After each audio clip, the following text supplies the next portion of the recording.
In a world divided between the sky and the abyss, humanity lives under a cruel and merciless hierarchy. At the top exists the Celestial City, a gleaming paradise where the privileged enjoy infinite luxury and prosperity.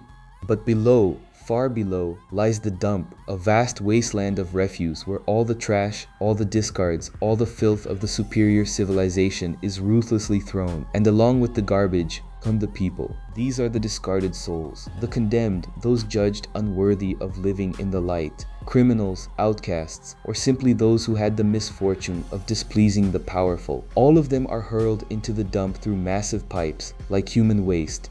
The fall is long, terrifying, and for many fatal, but those who survive discover that the nightmare is only just beginning. In the dump, there is no mercy. It is a post-apocalyptic world of endless mountains of wreckage, where monstrous creatures lurk among the shadows of accumulated garbage. Here, the discarded must fight for every breath, every drop of water, every crumb of food. Death is everywhere, whether by starvation, dehydration, monsters, or at the hands of other desperate souls. In this hell of abandonment, our story is born. Rudo is a young man who lived humbly in one of the lowest layers of the Celestial City. His simple life is shattered when he is falsely accused of a heinous crime, the murder of his own mentor and father figure. Betrayed, with no chance to defend himself, he is branded a criminal and cast into the dump. The fall is brutal, the impact devastating, but Rudo survives, carrying only two things: a burning rage for the injustice he suffered and a fierce determination to uncover the truth. Lost and desperate in this ocean of wreckage, Rudo is saved by an unlikely group, the Cleaners. These are the warriors of the dump, extraordinary individuals who have mastered a mystical and powerful art, the ability to transform trash into weapons. And here lies the true power of this world. We discover that what is garbage to some is power to others. Let's get into the full breakdown of Gachiakuta, the anime that has been winning over countless fans with the quality of its writing, animation, and story. It became one of my favorites by the very first episode. If you enjoy breakdowns, subscribe to the channel, as this channel is 100% focused on them. Leave a like and a comment to help this video reach more people. This type of video takes a lot of work. It's several days of summarizing, recording, and editings, but I love making these breakdowns. Most importantly, hype up the video to boost it and help this incredible series reach even more people. Let's get into it. Well cared for objects house a spirit. This leads us to reflect on what then resides in things that have been discarded. Shortly after, we are introduced to a young girl visibly saddened by the damaged state of her stuffed animal.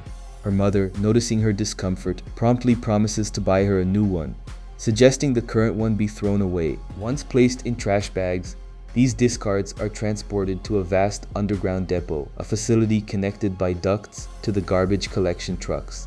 All of this movement is meticulously tracked by an individual who follows the trash all the way to the building that serves as the municipal landfill. This observer is Rudo, our protagonist. He manages to infiltrate the structure to reach the chamber storing the most recent refuse. A security guard, alerted by the noise, ends up locating him, opening the door to confront him at gunpoint.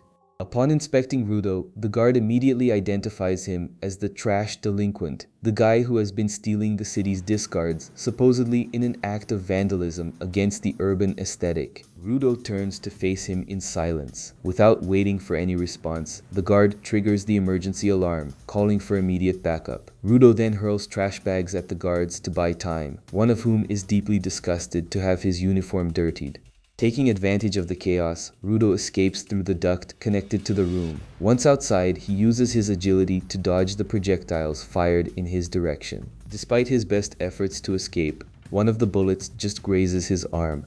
This does not stop him. He leaps over the wall ahead, managing to shake off his pursuers. The guards continue searching for his trail, to no avail, while Rudo simply climbs onto a rooftop and walks away. The incident generates comments among the city's residents. Some women are seen complaining about what happened, speculating that the trash delinquent is certainly someone from the neighboring tribes. They suddenly fall silent upon noticing the presence of one of those individuals nearby, expressing visible aversion to the social image reflected by the inhabitants of that place. That man is Regto, He closes the notebook where he had been writing and heads toward the gate connecting the city to the tribal area, separated by a colossal wall that makes the glaring contrast between the two sides evident. On the tribal side, some men comment on the fact that the trash delinquent has acted again and drawn attention. Knowing it is Rudo, they express irritation that he won't drop the habit. Suddenly, Rudo is approached by Chiwa, a friend. She scolds him for stealing trash again, warning him about the strictness of the city's waste management rules. Rudo in turn argues that the rich throw away items that are still usable and that his ability to fix them helps him cover his expenses. Seconds later, other young people approach to protest Rudo's presence and advise Chiwa to keep her distance from him. She questions why, insisting that everyone there is equal, but the guy warns her he is the son of a murderer. According to rumor, the neighborhood was created to confine criminals, and they would be their descendants. They work hard to clean up that bad reputation, but the multiple murders committed by Rudo's father would have made that effort pointless. She is warned that by associating with him, she will be seen the same way. At that moment, the interruption comes from Rudo's piercing and frightening gaze. The young man conceals his fear and walks away with his friends, not without mocking Rudo on the way out.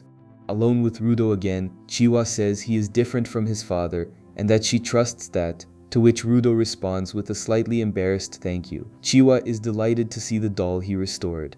Rudo tries, unsuccessfully, to say it is a gift for her, but before he can articulate the words, Chiwa's mother arrives and calls her to leave. Rudo misses the chance to give her the present. Chiwa's mother can be heard reiterating to her daughter that she must not get involved with him. Afterward, Rudo returns home and is greeted by Regto, who mockingly repeats the words Rudo said to Chiwa, making it clear he was listening. Rudo complains about the intrusion, but Regto demands an explanation about the incident in the city.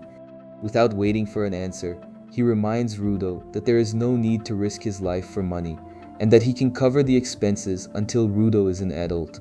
Besides, even though they are not blood relatives, they are family, and Regto does not want Rudo to try to pay him back, because that is not how the relationship works. With that said, Rudo reminds his benefactor that it was he who took him in after he was abandoned as a baby and raised him throughout his entire life. Therefore, he is not trying to repay what he owes, but rather to show that even within a family, gratitude is fundamental.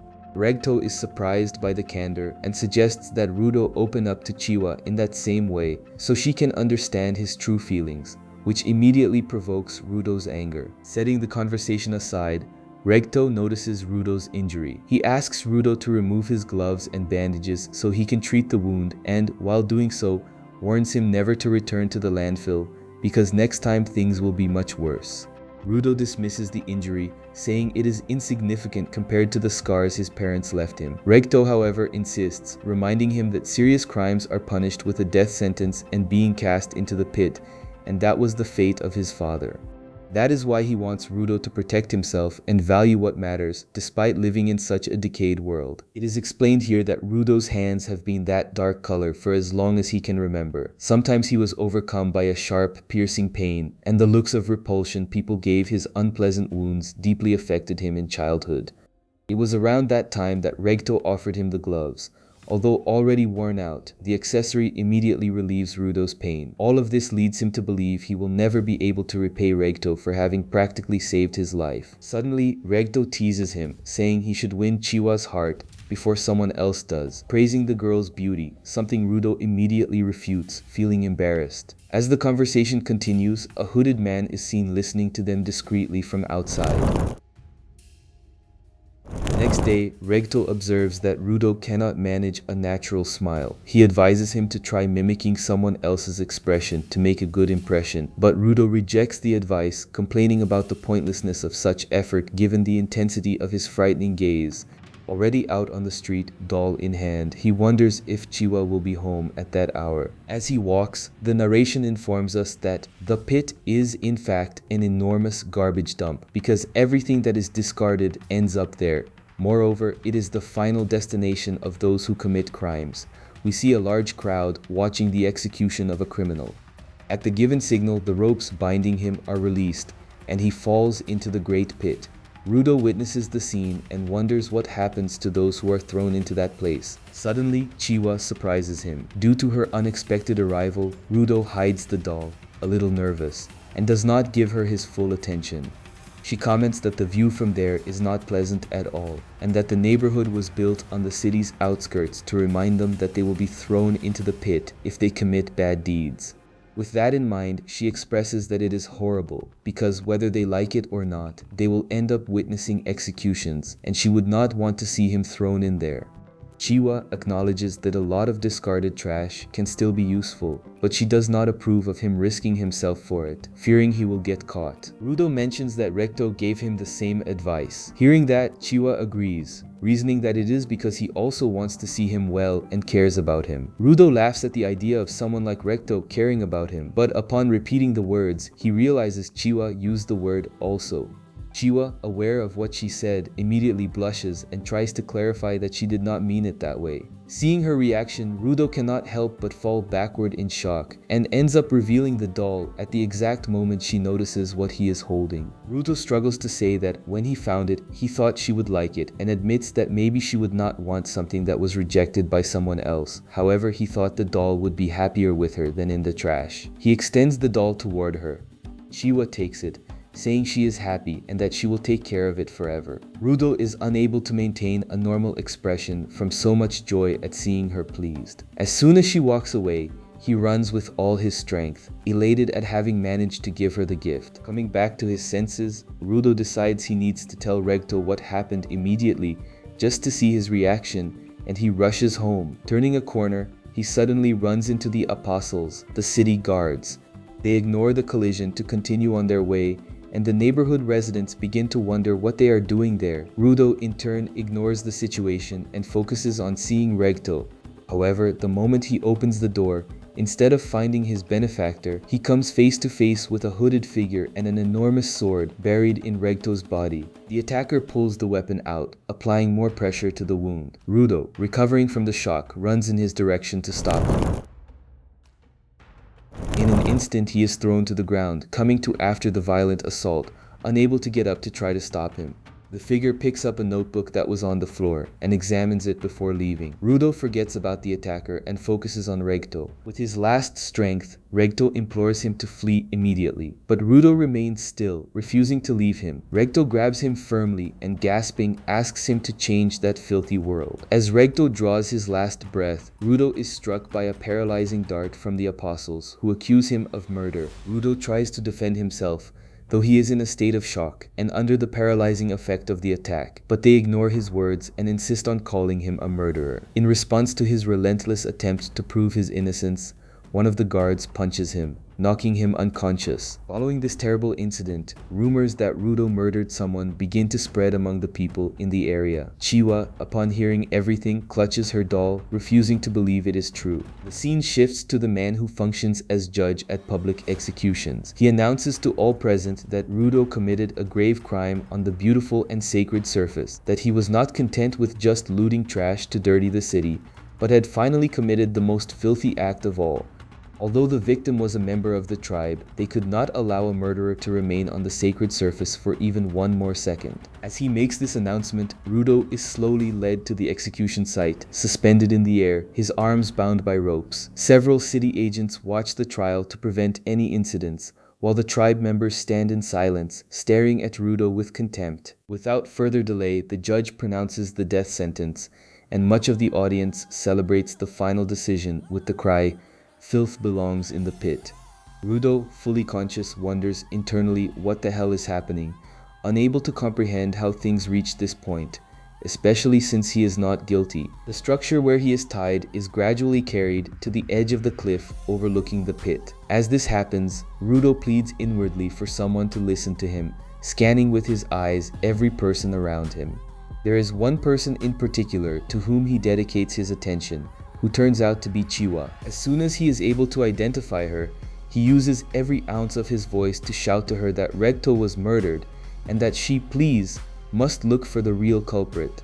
However, Chiwa's words create total silence because she responds that he did it despite her having believed in him and that he will always be the son of a murderer. Then she looks away with disappointment, turns to leave, and before walking away, drops the doll. It is at this moment that Rudo lets out a brief laugh and declares to those present that the filthy ones are them, that they are trash without a will of their own, and that despite having eyes and ears, they are nothing but puppets who refuse to see and hear. Still preparing to make a final declaration to them, he falls silent upon recognizing the man who killed Regto in the crowd. Moments later, the signal is given to release him, and that is exactly what happens. As he descends into the pit, Rudo completes the declaration he was about to make. He wants to drag them all down to hell and annihilate them one by one. Once swallowed by the pit, he has a distorted vision of everything around him, but after the little light fades out, he later wakes up on top of a pile of trash. As soon as he fully regains consciousness, Rudo's first reaction is to cover his nose, wondering where the unbearable smell is coming from. Then he surveys the vast, colossal landscape before him, a true giant of trash, the pit in all its essence.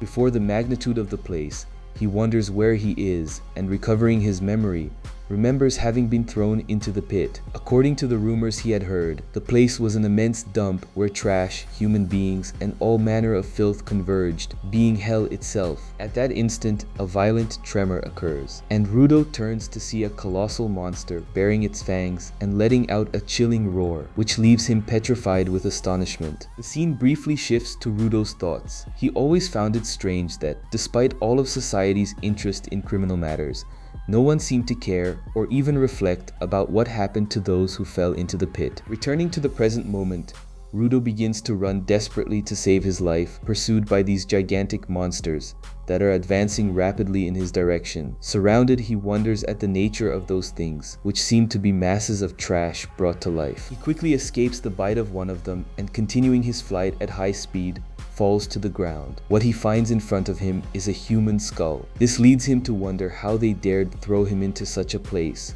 The noise of his shout causes the ground beneath him to collapse, and Rudo falls into a lower area, out of the monster's line of sight. It is then that he realizes that the air in that place will ruin his lungs if he keeps breathing it. He tells himself he must find a safe refuge as quickly as possible, but upon surveying the landscape around him, he begins to doubt that there could be any safe area in that hell. Suddenly, the toxicity of the air causes him to cough up blood, which attracts the attention of the monsters that had been following him. As they approach again, he wonders whether it will all end without him being able to do anything.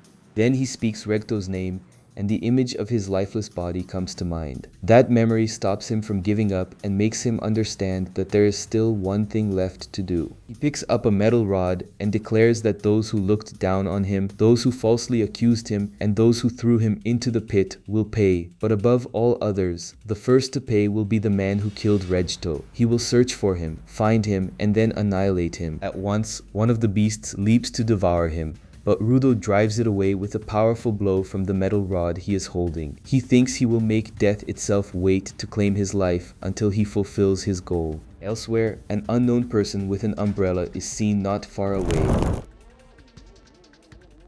Their attention is drawn to what is happening when a can falls on them. Rudo, in turn, begins his battle against the monsters and, while landing good blows on one of them, continues to bleed from the intoxication. At this point, he throws his weapon at one of the beasts, but is violently struck by another monster, sending him flying several meters. Without time to rest, Rudo grabs a traffic light, hurling it like a spinning blade that strikes the extremities of one of the monsters, only to be surprised by a third one that attacks him from the ground. Moving away again, he struggles to breathe due to the contamination of the air in that horrible place. As he resists, a small spark is seen leaving his body, something he does not notice.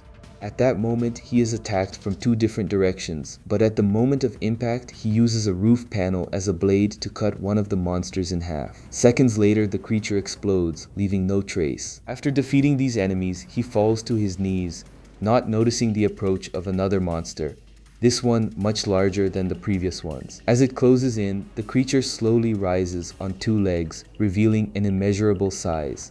Rudo fixes his gaze on the giant and, without hesitation, begins to flee in the opposite direction as fast as he can. Seconds later, the trash giant suddenly falls to the ground, generating a shockwave that sweeps all the surrounding trash away, hitting Rudo and sending him flying. The moment he opens his eyes, the first thing he sees is the unknown person with the umbrella, standing right beside him. Still weakened by the lung contamination, the unknown figure grabs Rudo by his clothes to lift him and, without warning, delivers a violent kick to his back.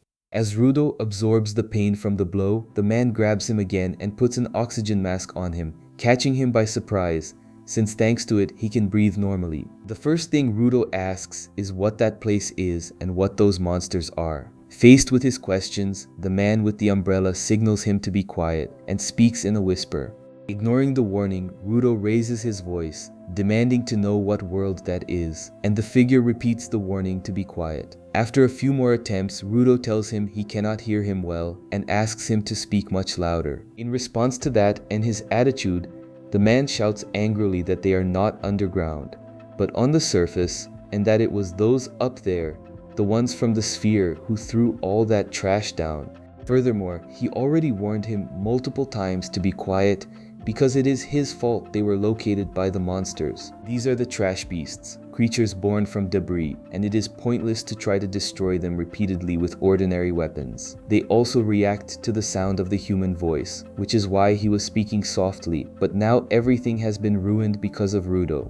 And since the beasts present are special, he wanted to avoid any commotion. As one of the beasts attacks him from behind, suddenly a brilliant aura envelops his umbrella,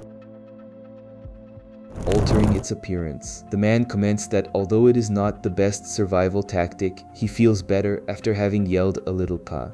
He then points the umbrella at the monster and spins it at high speed, disintegrating the creature into pieces. When it tries to attack him, Rudo observes that the monster does not come back to life, as its fragments gradually disintegrate.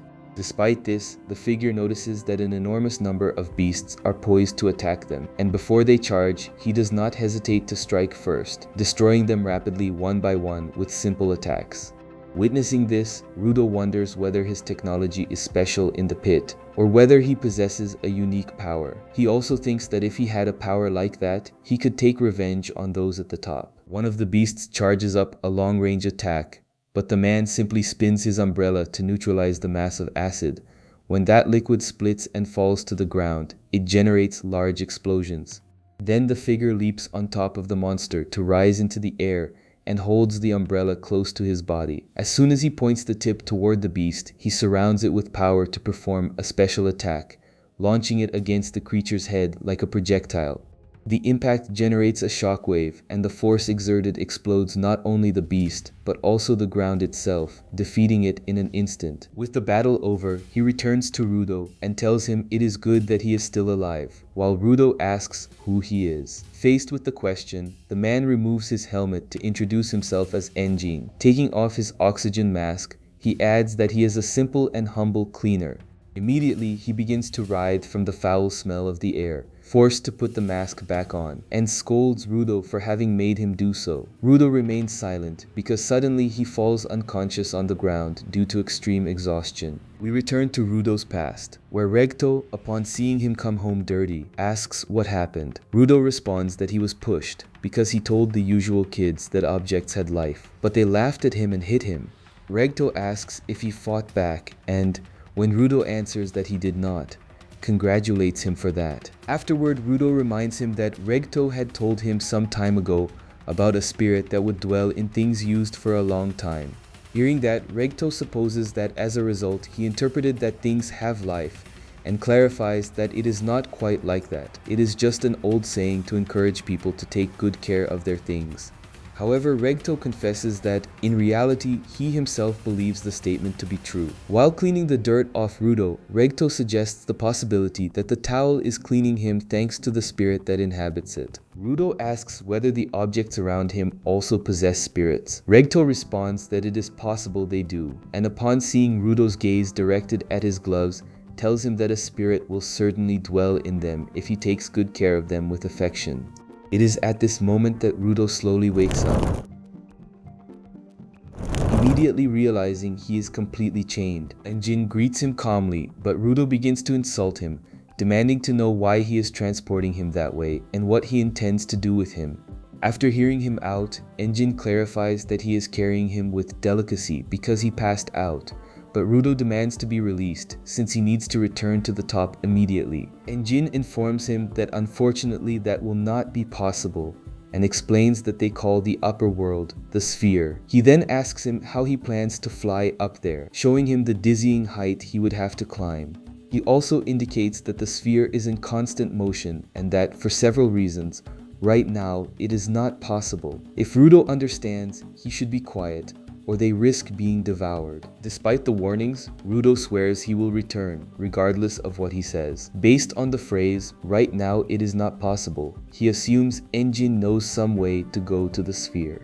Therefore, he asks him to tell him everything he knows about that world, the monsters, and the power he used, because Rudo wants to use that information to put an end to Regto's killer and the people of the sphere. Suddenly, Enjin removes his helmet and agrees to give him a lesson about the kind of place they are in, since he insists so much. While dragging him along a path, they arrive at a location with less trash.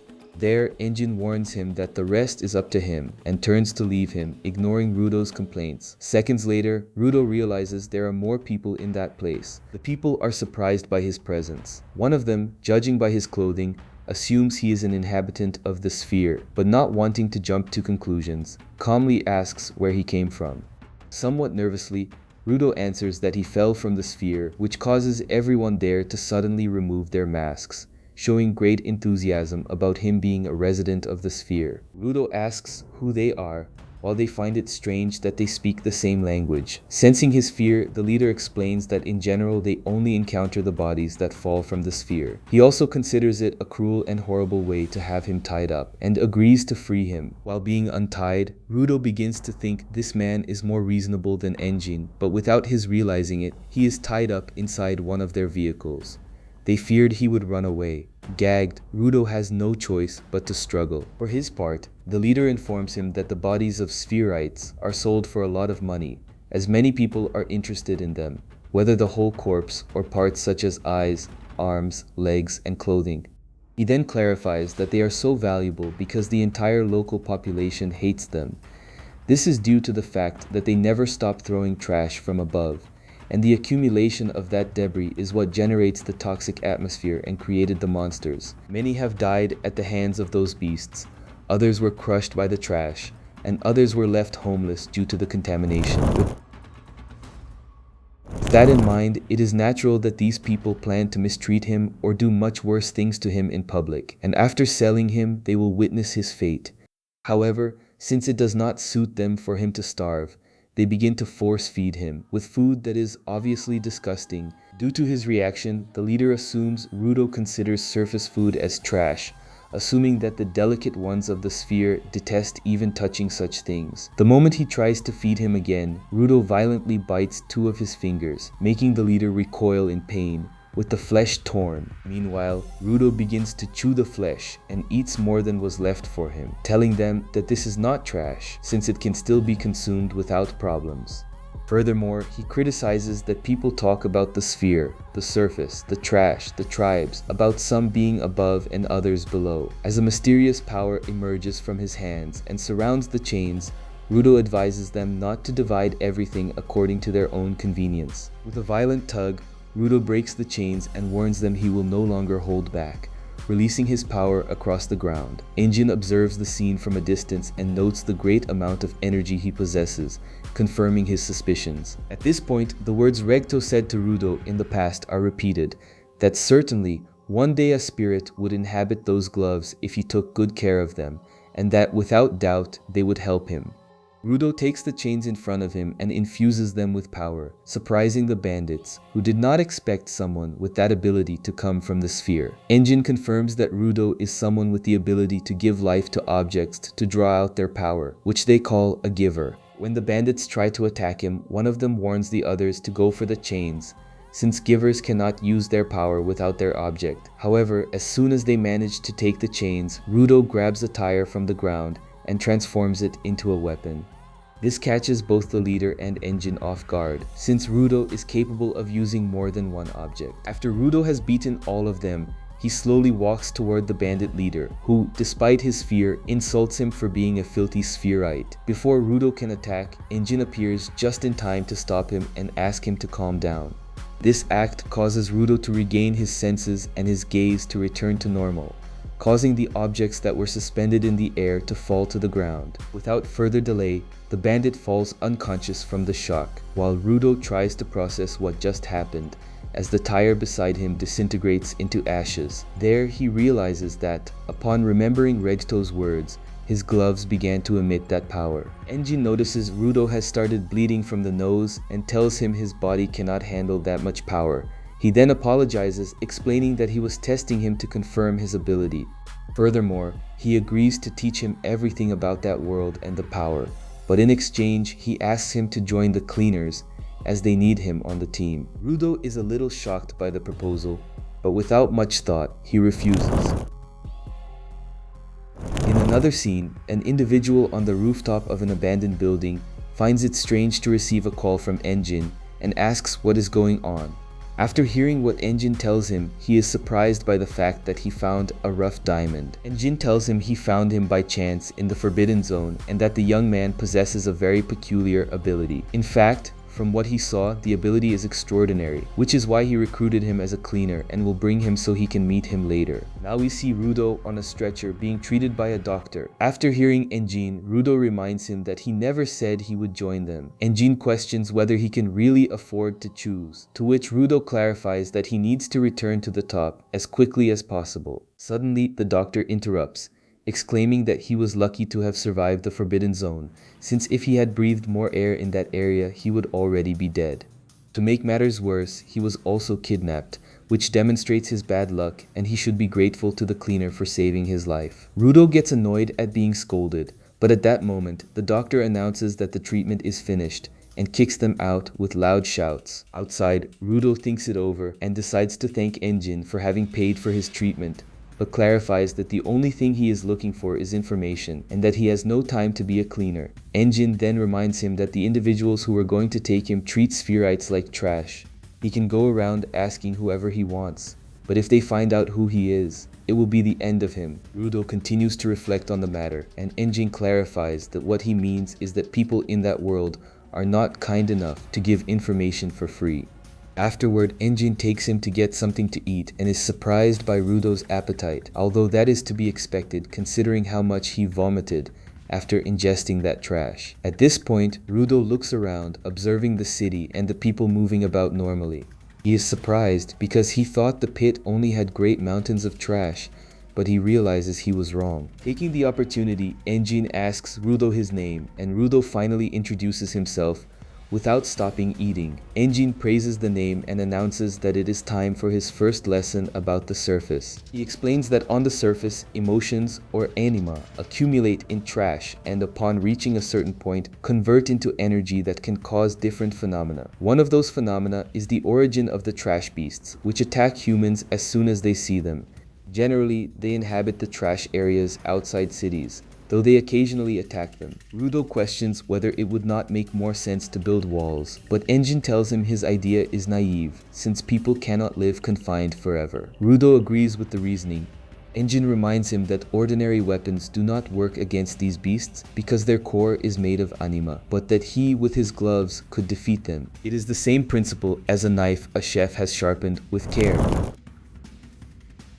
or the pen that accompanied someone through years of writing. If a person uses something for a long time and values it enough, anima begins to inhabit it, and those objects are called vital instruments. A beast with an anima core can only be defeated by a vital instrument. However, there are few people who can draw out the power of these instruments. Rudo asks if Enjin is implying he is one of those people capable of doing so.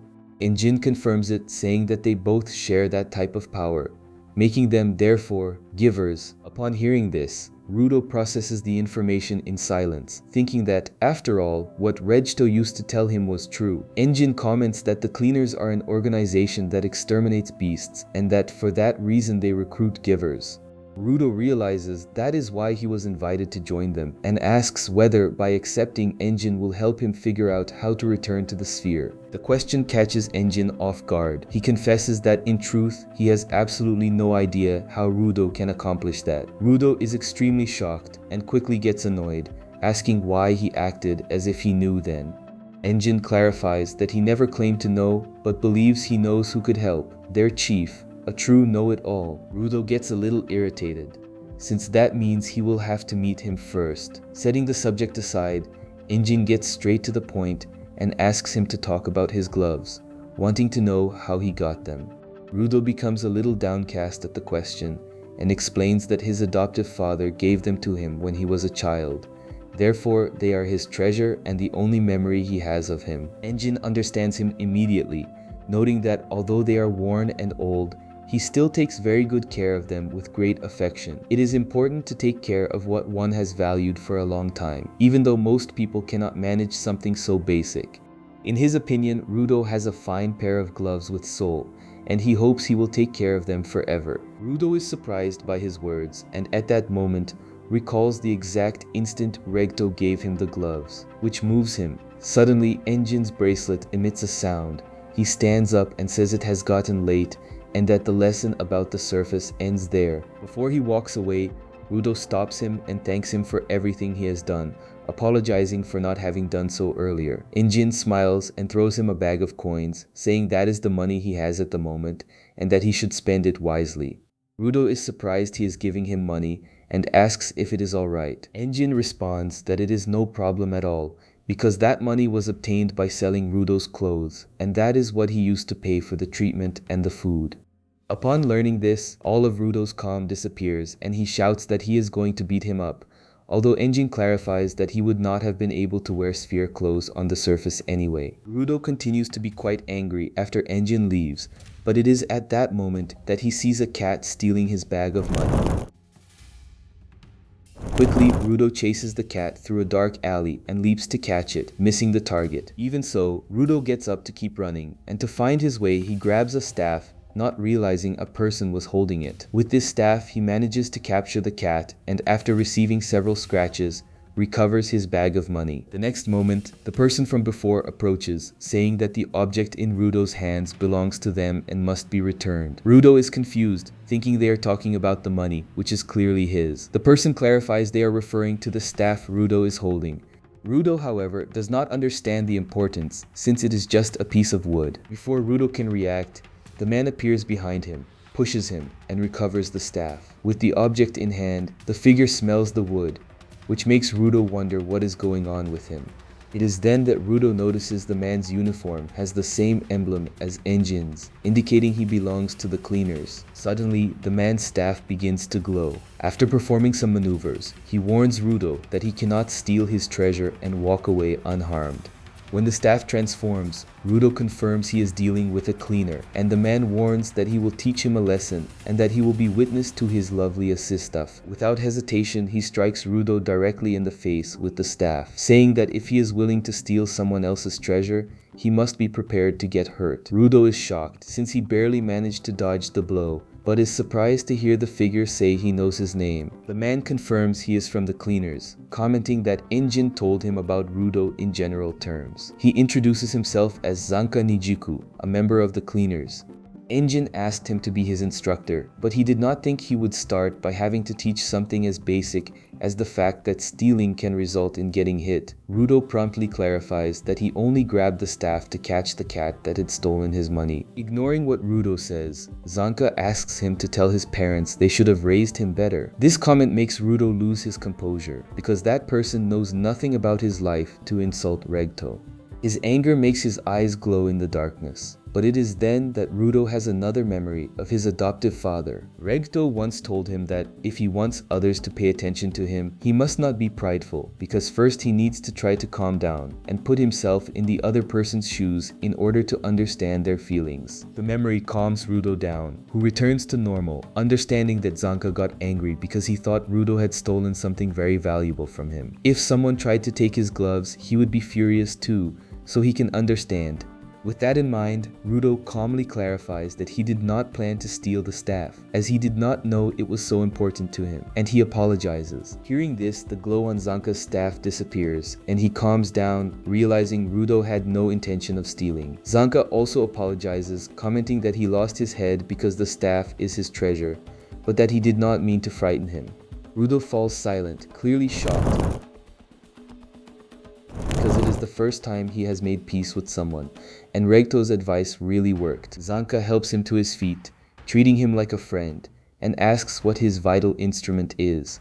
Rudo answers that it is his gloves, but that he is still not very sure what his ability is. Zanka praises the gloves, finding them awesome, while Rudo cannot stop thinking about how different he is now that he is calm. It is then that Rudo notices that the difference is the smile Zanka has, and recalls that Regdo used to tell him not to always walk around looking gloomy. He finds it surprising that someone can change so much just by smiling, but doubts he can manage to do the same. Zanka continues talking about his staff, but Rudo, without listening to him, asks if he will be capable of smiling, since he practiced a lot when he lived up in the sphere. Zanka asks him why he decided to join the cleaners. Rudo responds that he will only help them until he fulfills his goal, though he says this with a terrifying expression and a very forced smile. Seeing the horrible expression, Zanka suddenly reacts, exclaiming that it is a very ugly face and that it looks like Rudo is mocking him.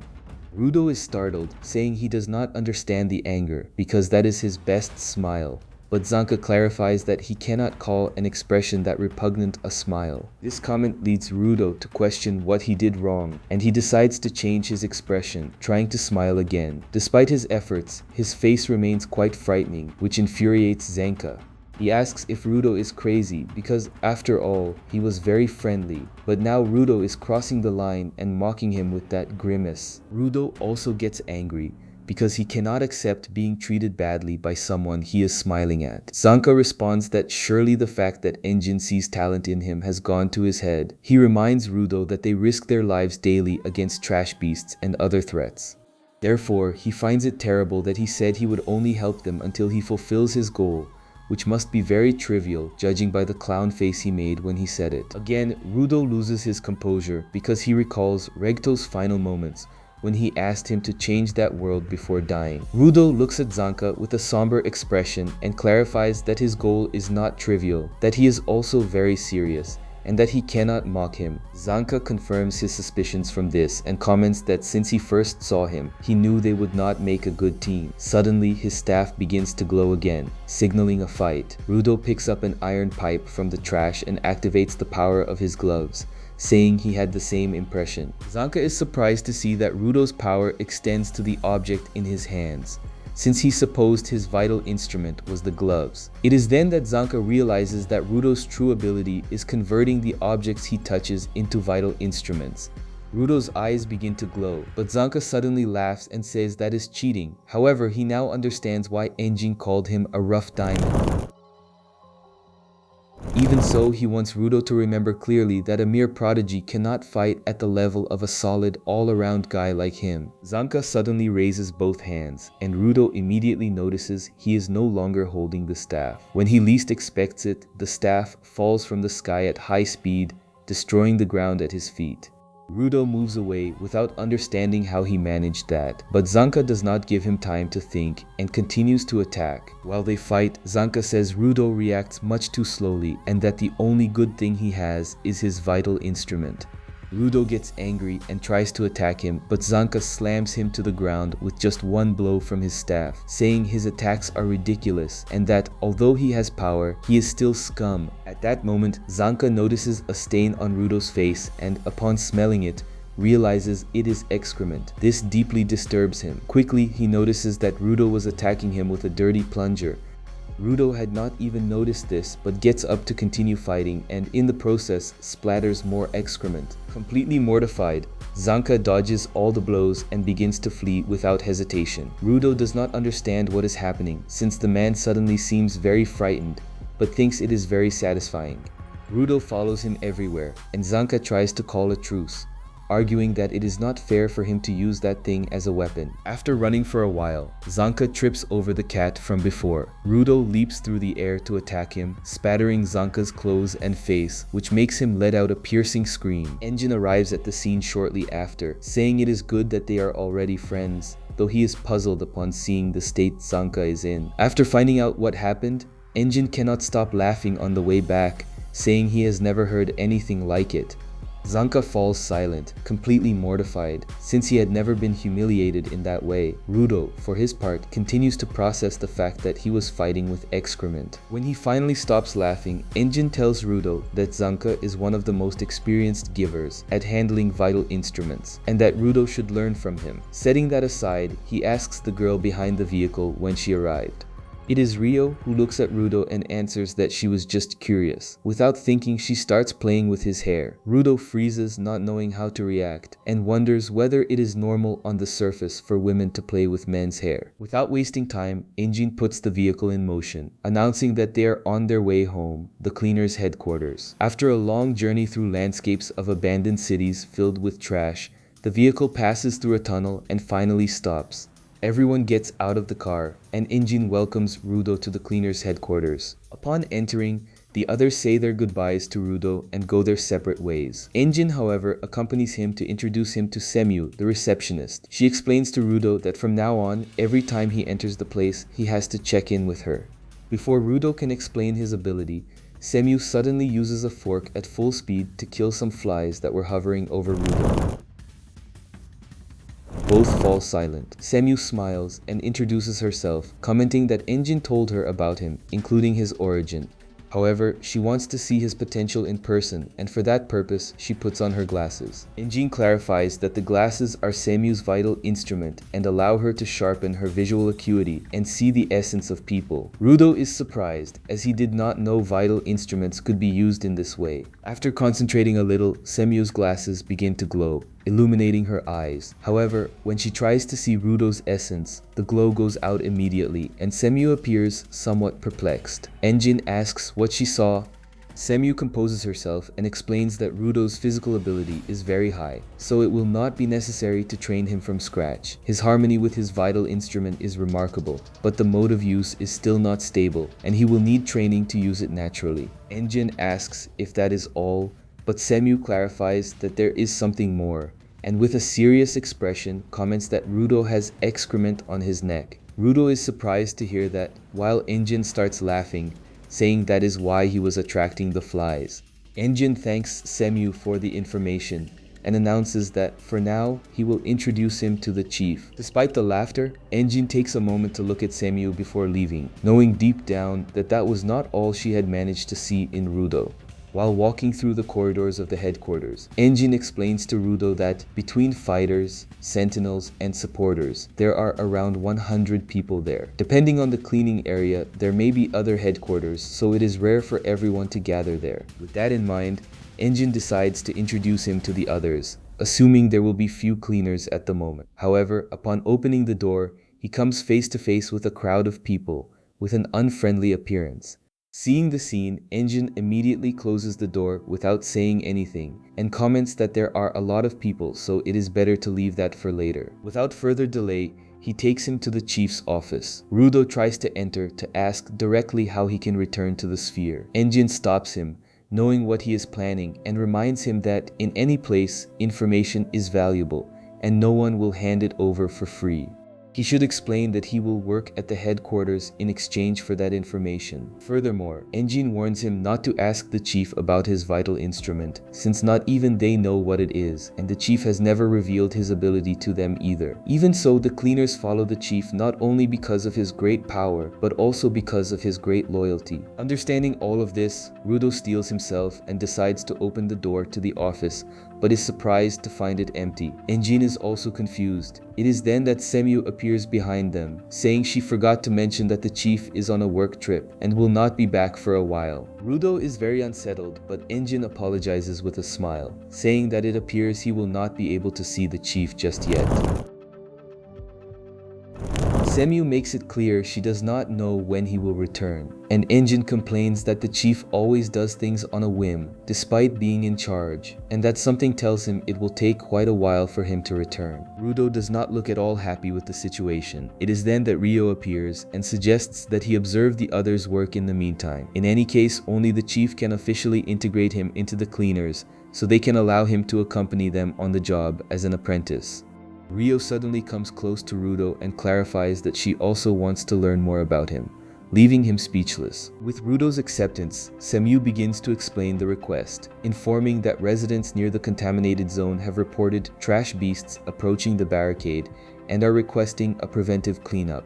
Rudo feels a little confused by the mention of the contaminated zone, since the whole place seemed like a landfill to him. Semyu scolds Enjin for not having taught him this distinction. Enjin intervenes, clarifying that he gave a vague explanation referring to the place as a trash dump. Semyu is not satisfied and decides to explain it to Rudo herself in place of that blockhead. She details that the surface is divided into the safe zone, where humans can live peacefully, and the contaminated zone where trash beasts dwell. The point where Rudo landed upon arrival is the most dangerous area of the contaminated zone, called the Forbidden Zone. So far, 6 forbidden zones have been identified. A civilian can die almost immediately upon entering one. Furthermore, these are filled with trash beasts that not even a giver could defeat, making it a miracle that Enjin was there to save him. With that in mind, Semyu questions Enjin about the reason for his presence in the Forbidden Zone, but he deflects, saying it does not matter and that she should continue the explanation. Semyu accepts the deflection and explains that a mask must be worn when entering contaminated zones. Handing an oxygen mask to Rudo, she warns that breathing the harmful particles in those zones can give him a terrible illness, and without the mask, he can die in just 15 minutes. Rudo, shocked to have been in the Forbidden Zone, puts on the mask she gave him and heads out with Ryo's group toward the indicated barricade. Ryo assures him that today's request is easy, but he should pay attention to the work they will be doing. Rudo gets a little nervous when Ryo winks at him. Looking beyond the barricade, seeing the mountain of trash, he wonders how long he was breathing that air. Ryo's group thinks that, up in the sphere, Rudo imagined the pit was like that, but it never occurred to him that there would be people living there. He wonders whether, by chance, the inhabitants up above are also unaware of this. With a calmer view of the contaminated zone, Rudo thinks the place is full of treasures, and he wants to take them all home to restore them. Setting the enthusiasm aside, Rudo approaches Ryo to ask who the people accompanying them are. Ryo answers that they are cleaners, explaining that they are supporters, who, although they have no powers, are crucial support for the cleaners. One of them approaches to greet him. Rudo extends his hand, and the man shakes it with such force that he almost bends it, sending him falling to the ground. Ryo laughs, explaining that his name is Grease, whose grip strength is tremendous, capable of bending trash beast shells even while on the ground. Rudo looks at him in terror. Will I ever get used to this? But knows he has to do well, even if it is just an easy observation mission. Another member informs Ryo that there are trash beasts in sight, and everyone gets on guard. The trash beasts emerge from the shadows. Rudo is alarmed by the number, since no one told him there would be such a large pack. Ryo assures him everything will be fine because that species is slow and weak. Many beasts crash into the barricade. Ryo reinforces her point, showing that they cannot even cause damage, making them ideal for Rudo to observe and learn. Rudo calms down, realizing they are more harmless than the first beasts he saw, and wonders whether there are differences between specimens as with animals. Suddenly, a beast of larger size charges against the barricade, causing a tremendous commotion. Ryo remains calm, even as the beasts begin to break through the barricade to get through. Rudo insists the situation is terrible and demands that they call for reinforcements. Ryo explains that the larger beast is just a slightly improved version of the small ones, perfect for empowering a newcomer like him. Since this specimen appeared, it must be the whole pack. If they eliminate them all at once, they can return home for the welcome party. Ryo asks what Rudo's favorite food is, which confuses him as he reminds her that he has not been officially admitted to the cleaners. Ryo then clarifies it will be his welcome party to the surface. Rudo and the rest still cannot understand how she can be so calm in such a deadly job. Ryo comments that to be a cleaner, or rather to live on the surface, it is essential to have courage, to never lose your composure, or else to be completely crazy. Rudo is surprised, realizing that Enjin never lost his cool, and that is what he needs. He is determined to keep his composure. At that exact moment, the barricade is shattered by an enormous beast, and even Ryo is startled, with her eyes going wide. Rudo's mask falls off, but he repeats to himself that everything is fine. However, when he looks to Ryo for reassurance, she tells him the situation has gotten worse, as she has never seen such a large beast, and that this is certainly not for observation purposes. Rudo freezes, but Rio pulls out a pair of scissors from her case and says that the stronger the enemy, the more exciting the victory. Not knowing what to do, Rudo watches Rio's scissors glow with a green color. She warns him that before cleaning up the larger beast, it is better to start with the small ones. Then, Rio throws her scissors into the sky. They increase in size in an instant, transforming into a deadly weapon. With this, Rio manages to eliminate a whole crowd of beasts in less than a minute, leaving Rudo in shock. He wonders what just happened, noticing that apparently Rio spun the scissors with her feet. Gris explains to him that Rio's vital instrument is those scissors, called the Reaper. They are normally used with the hand, but Rio uses her feet when converting them into a weapon, even though that is considered bad form. Rudo realizes that each person uses objects in their own way, but Gris interrupts his thoughts and asks him not to get distracted, because even as an apprentice, he can die. Even behind him, a beast tries to charge at him, but Gris stops it with his bare hands, crushing the creature's skull with nothing but his grip strength. Then he hurls the beast directly at Rio, who cuts it in two with her scissors, saying they can send her more of them. The other cleaners follow her order, striking the beasts to then send them her way. Rudo watches them, deeply impressed. Although they do not have the power to defeat the beasts, they manage to neutralize them momentarily so they can be finished off quickly. He realizes that is how the cleaners fight, and this makes him recall his own words when he said he would only help them until he fulfilled his goal. While he reflects on this, Rio finishes eliminating all the small beasts so she can focus on the larger one. Seeing that the battle with the big one has begun, Gris signals to the others that they must neutralize the small ones so they do not become a threat. Rudo observes as everyone mobilizes, but one of the defeated beasts suddenly moves and makes one of the cleaners fall to the ground. The beast immediately leaps on him, not giving him time to react. At that moment, Rudo steps in and stops it with a pipe he finds nearby. With great determination, Rudo exclaims that he will enter the cleaners to get information, and he knows that a burden is no help. Therefore, he also intends to do his part while he is with them and show them what he is capable of. At that instant, his vital instrument is activated through the gloves, conferring power to the pipe in his hands. Suddenly, the simple rusty pipe transforms into a series of sharp branching spikes, and Rudo is confused by the form the object has taken. He worries, wondering mentally how he is supposed to use his power. The beast's eyes intimidate him, but even as the branches break, Rio arrives and lands a good blow on the beast, praising him for saving someone who was unconscious. Gris joins them shortly after and apologizes, saying they let their guard down. After thanking them, Rio asks Gris if he managed to clean up the Titan. He responds that he split it in two, but it was not enough, since the beast does not dissipate despite having been cut multiple times with his vital instrument, which should not happen. While they talk, they observe how the beast slowly begins to rejoin itself after having been cut in half. Its weak points are almost identical to those of a living being, and it is supposed to die when split in two by a vital instrument. Despite what happened, Rio states that it does not matter, since the creature is still a trash beast, and she will keep cutting it until it no longer moves. Gris warns her that in that case, they will document and report the beast as a new species, alerting the nearby villages as a precaution. The group of supporters withdraws, and Rio advances to continue the battle with the Titan, leaving Rudo a little lost and not knowing what to do. Rio begins to slice the beast with her scissors, maneuvering them with agility using her feet. Upon cutting all the tentacles emerging from the beast's head, Rio notices a glowing point on the skull, assuming it is a special part. The beast becomes enraged and throws her far away, making its tentacles grow back. After that, its eyes begin to glow, and its behavior becomes much more hostile. Rio clings to the beast, which begins to slam itself against the ground. Gris tries to warn Rudo that the beast will crush him. Suddenly, the beast's tentacles travel at high speed underground, directly toward Rudo. Before he can react, the ground beneath his feet collapses, making him fall.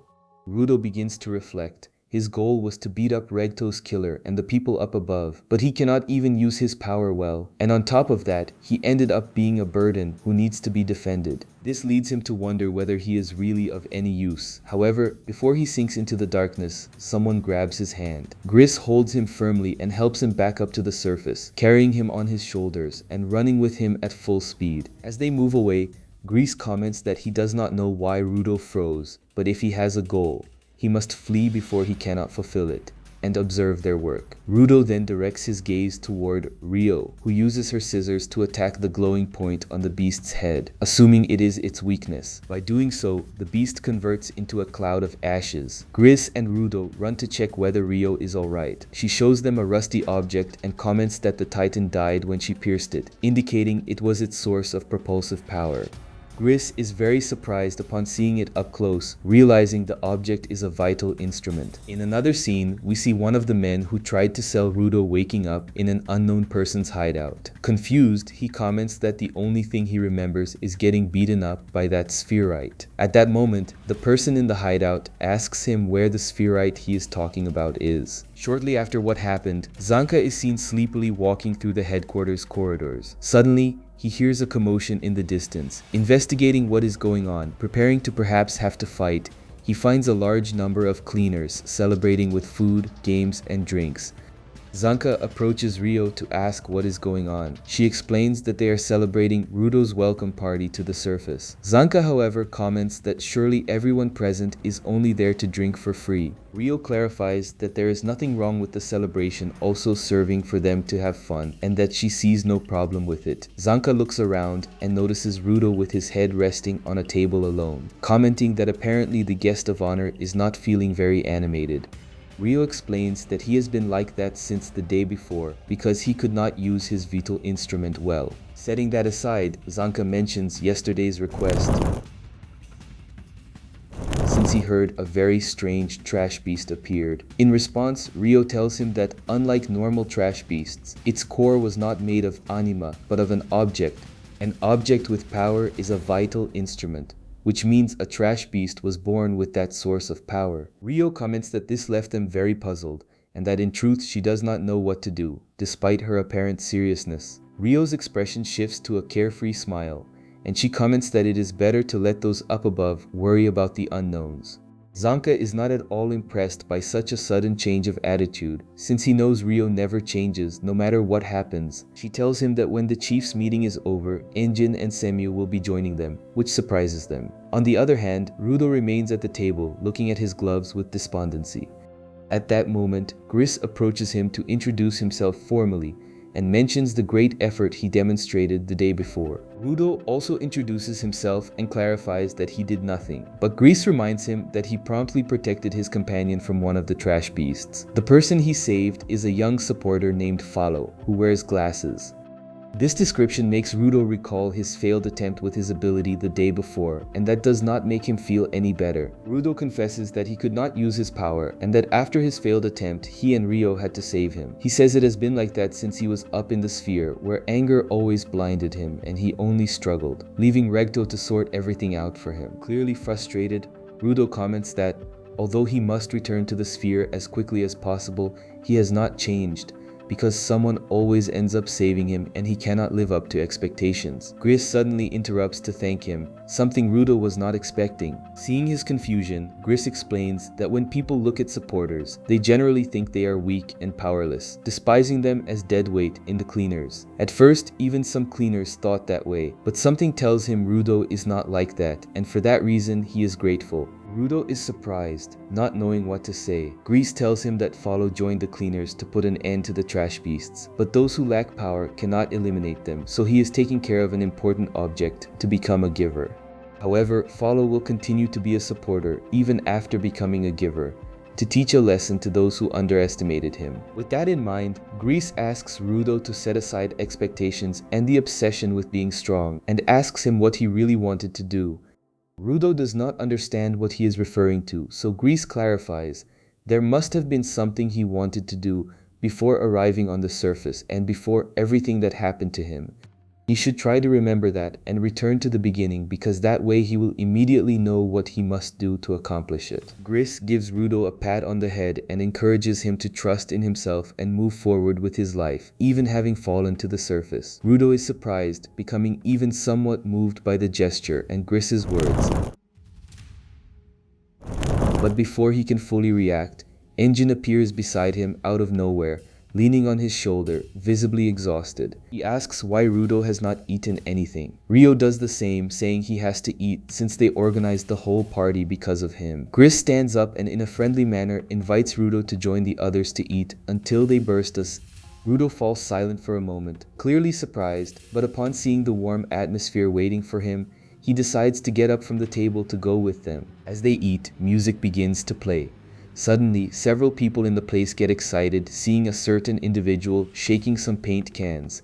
Enjin approaches Rudo and asks him to watch closely, because that fellow's name is Gob, and he is someone who continues doing what he wants without ever straying from his path. Gob starts to graffiti the walls and continues despite some people complaining about the smell of the spray. Enjin sits down to watch what he draws and comments that lately he has been coming very frequently. Gob responds that he has a lot of graffiti he wants to paint. His eyes glow as he finishes the work on the wall, and Rudo also watches it closely. In another scene, we return to see the man from before. After a long session of mistreatment to extract information about Rudo, his body is in terrible condition, and he begs them to stop making him suffer, since he has already said too much and told them everything he knew. The man maltreating him decides to finish him off in one movement, satisfied to know that the spherite he was talking about has white hair with dark tips and dark circles under his eyes. He is a spherite with giver powers, and he hopes he brought him a good present. Back at the headquarters, Semyu answers a call and, shortly after, informs the cleaners about a new job request. Before finding out the details, Zanka worries about Rudo's presence, because although he knows he will be his instructor, that will only happen when Rudo officially joins the organization. Semyu responds that the content of the request justifies his summons. She explains that a trash beast attacked a merchant who was crossing the contaminated zone and stole an important cargo from him. The person requests that they eliminate the beast and recover the cargo, which turns out to be a living being that fell from the sphere. This information surprises everyone. Semyu clarifies that it is not normal for living spherites to show up one after another, and she thought this might be of interest to Rudo, as he could get a lead on returning to the sphere. Grease recognizes that Rudo must have a lot on his mind, and reminds him that the decision to go or not is his. Rudo thinks it over for a moment, aware that he cannot use his power well, and might end up being a burden who needs to be defended again. However, this is a chance to get a lead on his return, so he decides that yes, he will go. Semyu then comments that the plan was for Enjin to accompany them, but he is busy with another job. However, he said everything will be fine because Zanka will go with them. Hearing this, Zanka is very surprised and heads to the job with more motivation than ever. Rudo and the supporters follow him, and during the walk, Rudo asks Grease why he is not armed. Grease responds that he carries a knife to defend himself, but always fights with bare hands, since that is what he does best. Follow comments that in fact Grease carries a protection amulet, and always prays before a job for everyone to return safely. Grease scolds him for revealing that, but Follow just laughs. Rudo is surprised by Grease's kindness.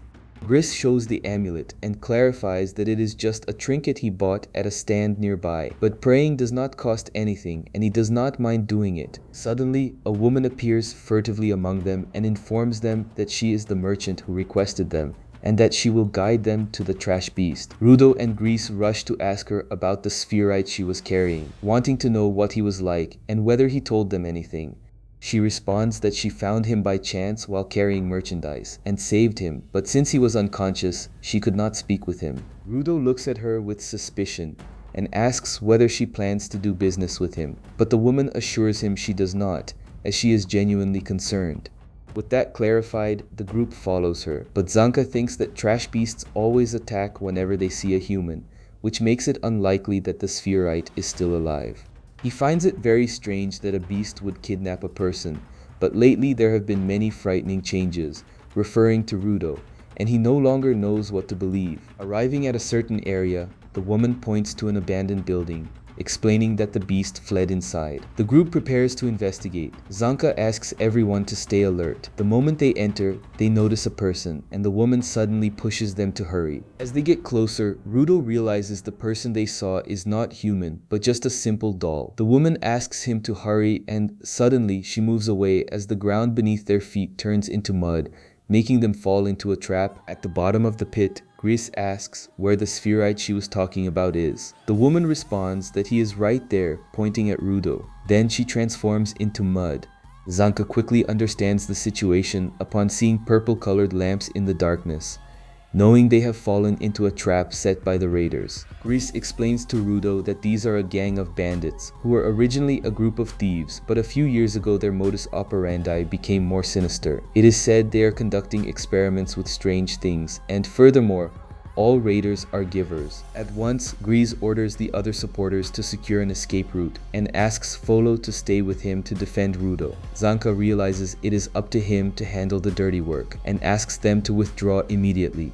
Rudo hesitates a little, but then withdraws with Gris and Folo, though he clarifies to them that he could also fight. Gris explains that the raiders are very different from the people who tried to take him before, and he does not know what powers they will have, so it is better to back away. As they flee, Zanka faces the two raiders and comments that he knew it was only a matter of time before they tracked him down.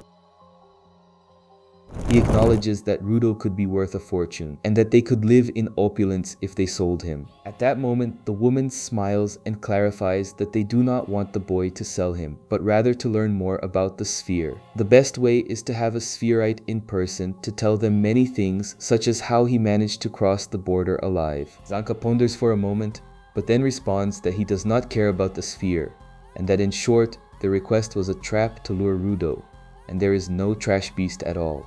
The woman confirms that there is obviously no beast, but at that instant she uses her power and explains that there are many mud dolls, enough for each of them. Zanka notices that all the dolls have the form of the woman who led them there, and that the collapse of the floor was the work of her ability. Despite this, he uses his staff to destroy several of the dolls and assures that he can handle those soft things without trouble.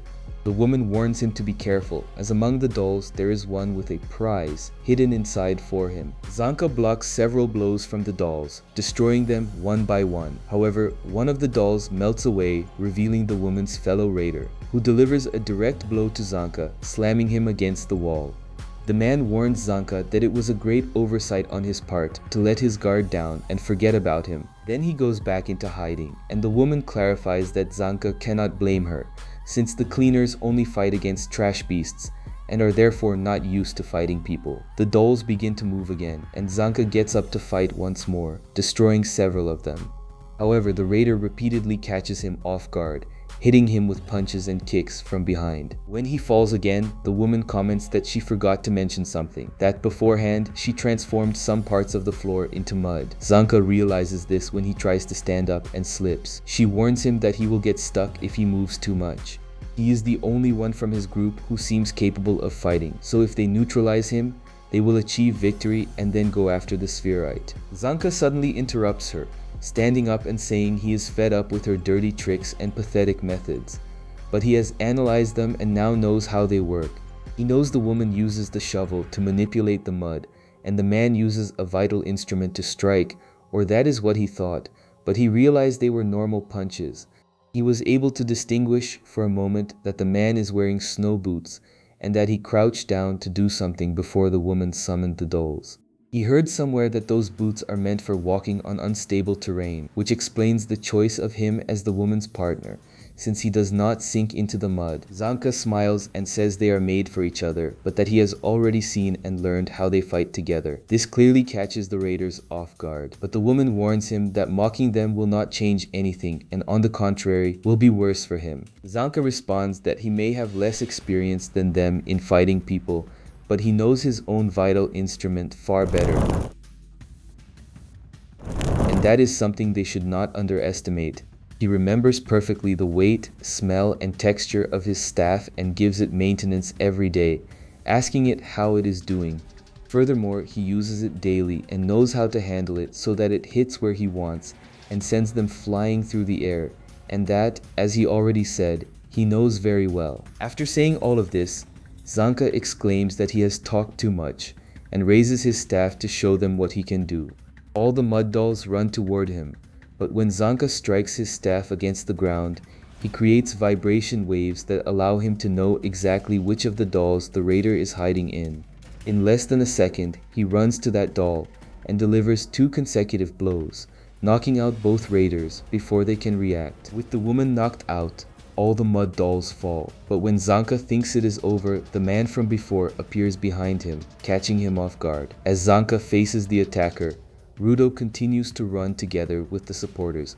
However, at some point he realizes he can no longer hear the sounds of the fight. Distracted, he suddenly crashes into Grease's back, who had stopped along with the others to see what appeared to be an exit. Opening the door, Grease can see some stairs going up, but warns the others that in that place they cannot use communicators, and they must go up to the surface and call for help. The rest of the supporters withdraw, leaving only Folo, Rudo, and Grease, who tells them he is going to check on Zanka. At that very instant, they hear hurried footsteps heading in their direction, and Grease assumes it must be Zanka, who has already gotten rid of the raiders. Somewhat relieved, Grease asks Zanka if he is injured, wanting to know what happened with the raiders.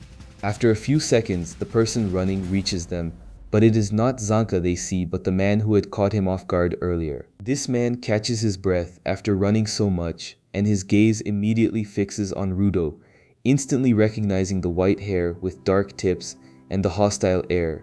This leaves Grease and Folo confused, but before they can ask who he is, the man suddenly leaps onto the wall in an instant and, behind Rudo, says he has finally found the spherite giver. Grease assumes he is another raider. The man clings to the wall with force, making the exit collapse with nothing but his grip strength before he can do anything more. Grease warns him that Rudo is a friend of the cleaners, and going after him means facing them. The figure simply ignores his words, saying he was delayed because he does not have a good sense of direction. So when he arrived at the location, the others had already been defeated. After this, he begins to approach them, but Grease asks what happened to Zanka, since he came from the direction he was in. Again, the man ignores him to address Rudo, clarifying that there is someone who wants to talk to him and that he must come with him. Suddenly, he grabs Rudo's mask and rips it off, reminding him that there are no trash beasts, and so he does not need it. Rudo immediately backs away and asks what he did to the cleaner with the staff, referring to Zanka. The figure finally understands his question and responds that he has no reason to worry, since he is good people with those who seem strong, and so he left him sleeping and did not kill him. At that exact moment, we see Zanka in the previous location, completely paralyzed, while the man comments to Rudo that perhaps his venom was too much for him. Suddenly, the man's rings begin to glow, transforming into sharp claws on his hand. The figure warns Rudo that if he accompanies him without offering resistance, he will not suffer and lets him choose. Before Rudo can say anything, Folo and Grease immediately jump to his defense, though the man deflects them and sends them flying with a spinning double kick. After gaining distance, he concludes that Folo has potential, but Grease is good for nothing, and decides to eliminate him. Grease, without hesitating, stands in front of Rudo to protect him, saying he will protect his companions no matter what it costs, regardless of the enemy.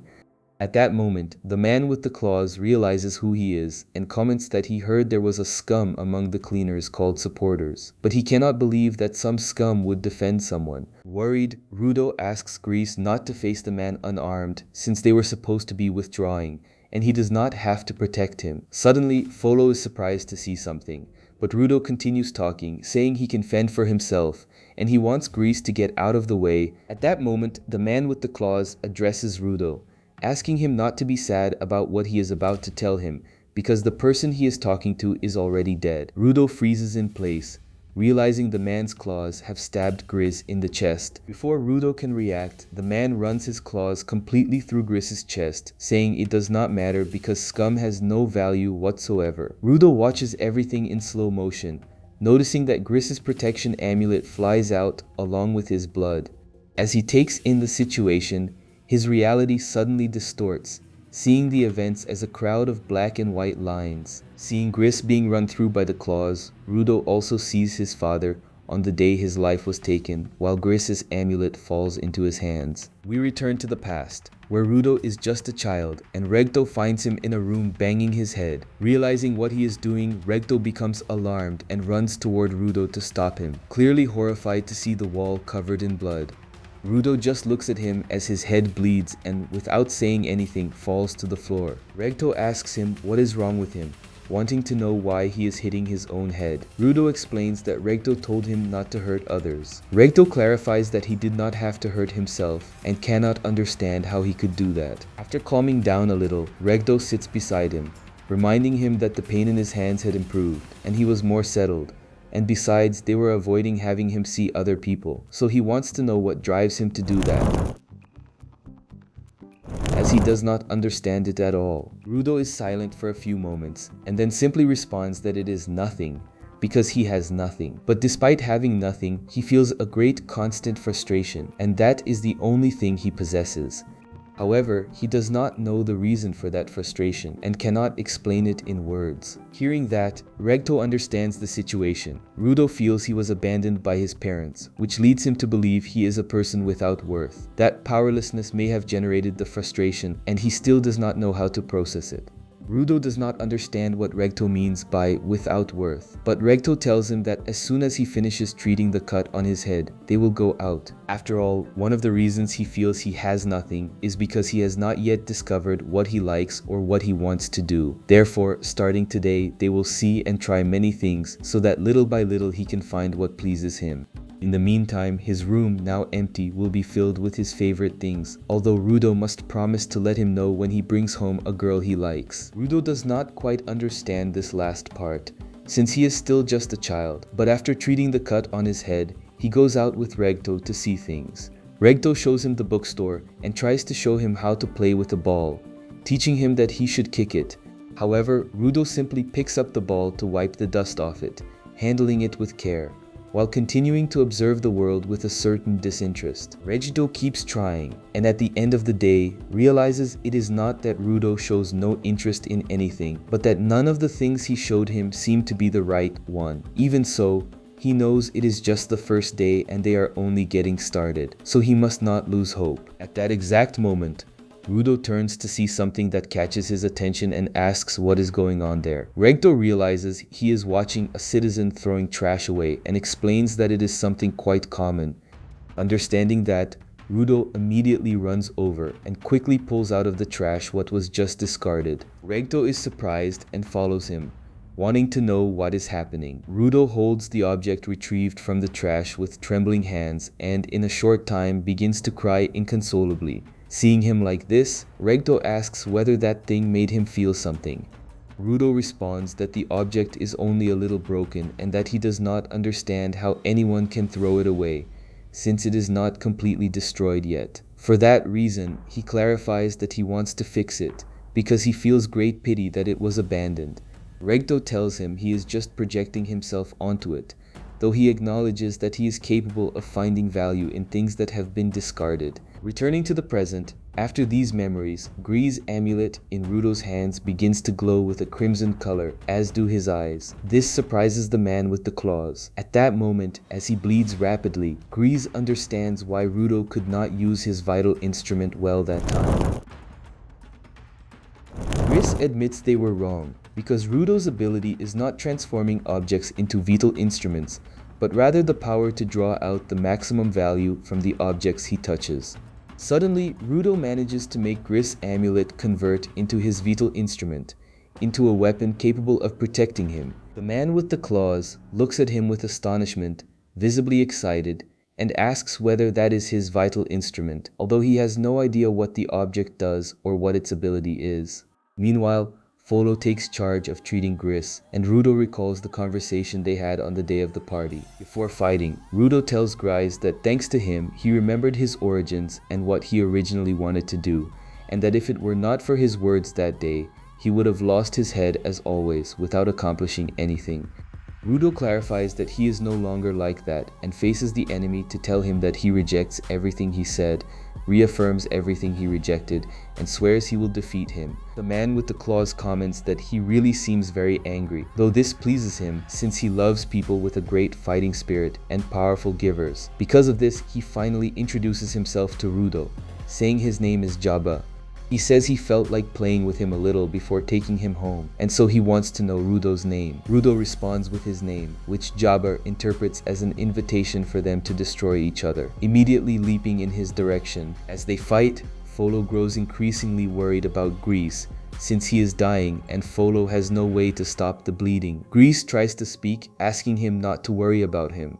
While observing the fight, he understands that Rudo could not use his vital instrument well before because emotions like anxiety and anger interfered with his essence, but he knows that now there is nothing to worry about, and it will be different. After a while, Jabber finds it strange that Rudo is not moving, since he expected him to be willing to fight to the death. Rudo insults him, asking why he does not advance to attack him. But Jabber just complains that Rudo is not using his name. At once, he darts in his direction.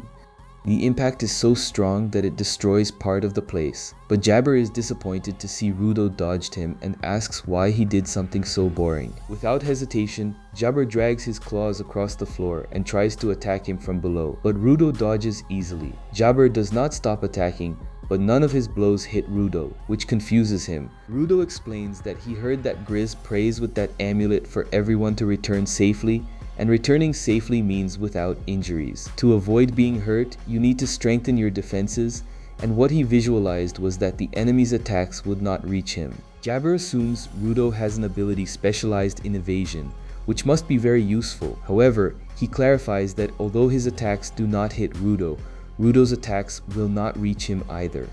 Rudo asks if he did not notice and explains that he has been dodging his attacks without taking a single step for a while now. The only one who has been moving is Jabber. Jabber does not understand what Rudo is referring to. Rudo explains that he knows where Jabber is going to move. Without fully understanding, Jabber leaps to attack him from above, but the eye on the amulet looks at him and manages to destabilize him. Rudo clarifies that the amulet is not meant for attacking since it manifests Gree's prayers, so he will use Gree's weapon, which is his fists, to deliver a precise blow. As Jabber falls, Rudo strikes him across the face with a punch, sending him flying backward and making him bleed from the nose. Despite the blow, Jabber begins to laugh, admitting it surprises him that Rudo managed to make him move, and assumes his ability is to guide him and attack with fists, which he finds very boring. Rudo reminds him that Jabber himself said he felt like playing with him before taking him, and that it is he who will play with Jabber until he falls apart. Jabber understands this is one of the rare times he has been hit without being able to defend himself, and asks whether Rudo does not feel guilty about hurting people, though Rudo responds that he does not, since it concerns Jabber. Hearing that, Jabber appears behind him to attack, but the eye of the amulet blocks him again, and Rudo delivers a good blow to his stomach. Jabber laughs and begins to move in all directions, destroying the floor and the walls, to create a smoke screen. Rudo dodges debris flying toward him, and Jabber takes the opportunity to cut a pillar and attack him with pieces of stone as a distraction to get close. Despite all his attempts, the eye of the amulet keeps watching him, preventing him from hurting Rudo, who slams him against the floor with his fist. Jabber moves away and starts laughing, but after a few seconds runs toward him at great speed, trying to mislead the amulet that protects Rudo. Rudo stays alert as Jabber leaps between the pillars. The eye of the amulet takes care of keeping him at a distance. This repeats a few times, but every time Jabber gets close, Rudo makes sure to deliver a punch, accumulating damage without receiving so much as a scratch. Jabber keeps laughing as he takes a beating, but Rudo grows tired of it and lands a final blow on his face, making him lose balance and fall on his back. Despite falling defeated, Jabber does not stop laughing and admits that it has been a long time since he took such a splendid thrashing. Jabber smiles and asks whether Rudo had as much fun beating him, but Rudo is slightly unsettled by his twisted expression. After a few seconds, Jabber clarifies that he has now figured out how it works. Rudo's vital instrument detects the enemy to evade their attacks. However, when Jabber threw debris to try to blind it, he noticed that Rudo does not react to things that do not have hostility, or rather things without a will of their own. Rudo doesn't understand where he's going with this, but Jabber explains that his vital instrument has a powerful neurotoxin in his right claw. After saying this, Jabber stabs himself in the chest and laughs as he feels the intense pain.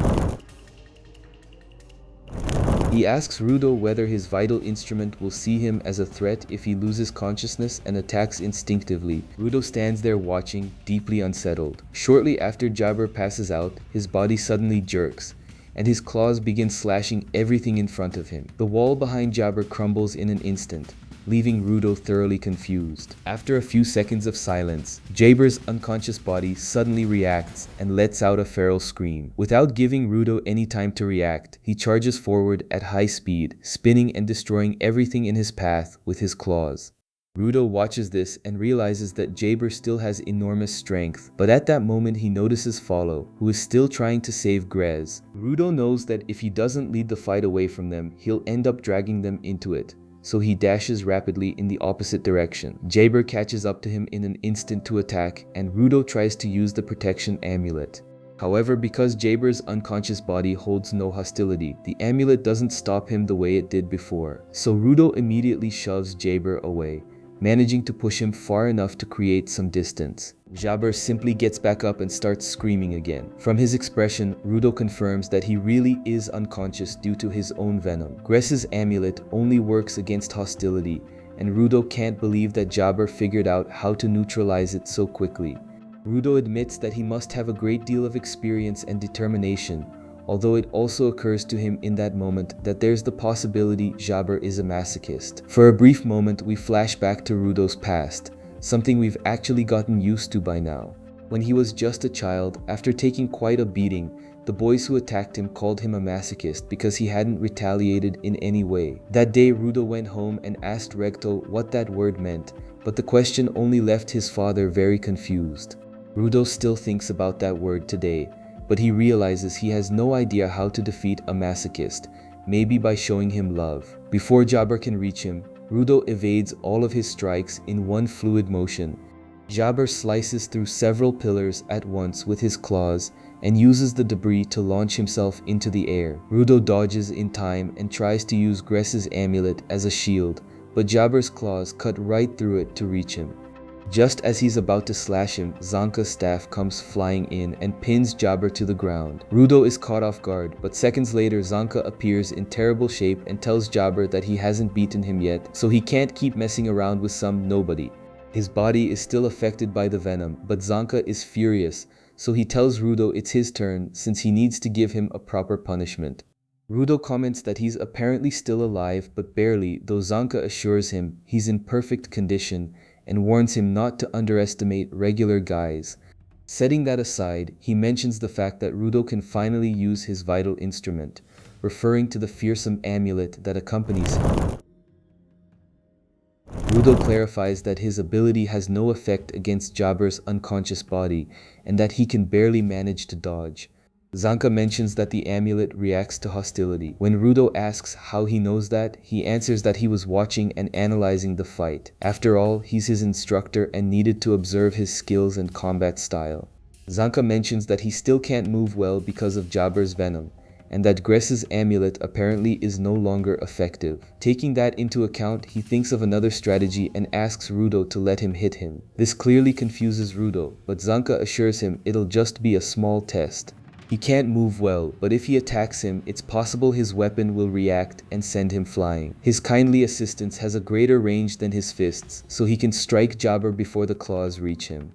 Rudo replies that if it doesn't work, they'll just take a solid hit, so he's not convinced by this lousy strategy. Zanka tells him not to get hung up on the details, and at that moment, Jabber breaks free from the staff and takes up a feral stance. Suddenly, he charges straight at them and attacks with his claws, but both manage to dodge, so he only ends up splitting a pillar to pieces. Zanka warns Rudo not to let those claws touch him under any circumstances, because even a small scratch is enough to immobilize him for a while.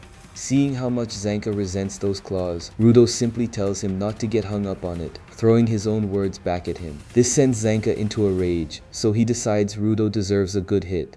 Without hesitating, Zanka launches forward to strike Rudo, and so Grez's amulet reacts to his hostility and sends him flying directly toward Jabber. Zanka is genuinely shocked it actually worked, then immediately delivers a powerful blow to Jabber, slamming him into a wall. Deep down, he really didn't think it would react, and Rudo fumes upon seeing that Zanka really did hit him with a great deal of hostility, although Zanka apologizes by saying it was just the test he mentioned.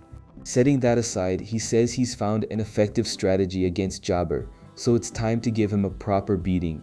Again, Zanka approaches Rudo from behind to strike him, so the amulet sends him flying just like before. Using the momentum, Zanka delivers a powerful blow to Jabber, slamming him into the ground. While airborne, Zanka is surprised that Rudo can increase the distance of his leap using the amulet, though he mentions he's not paying too much attention.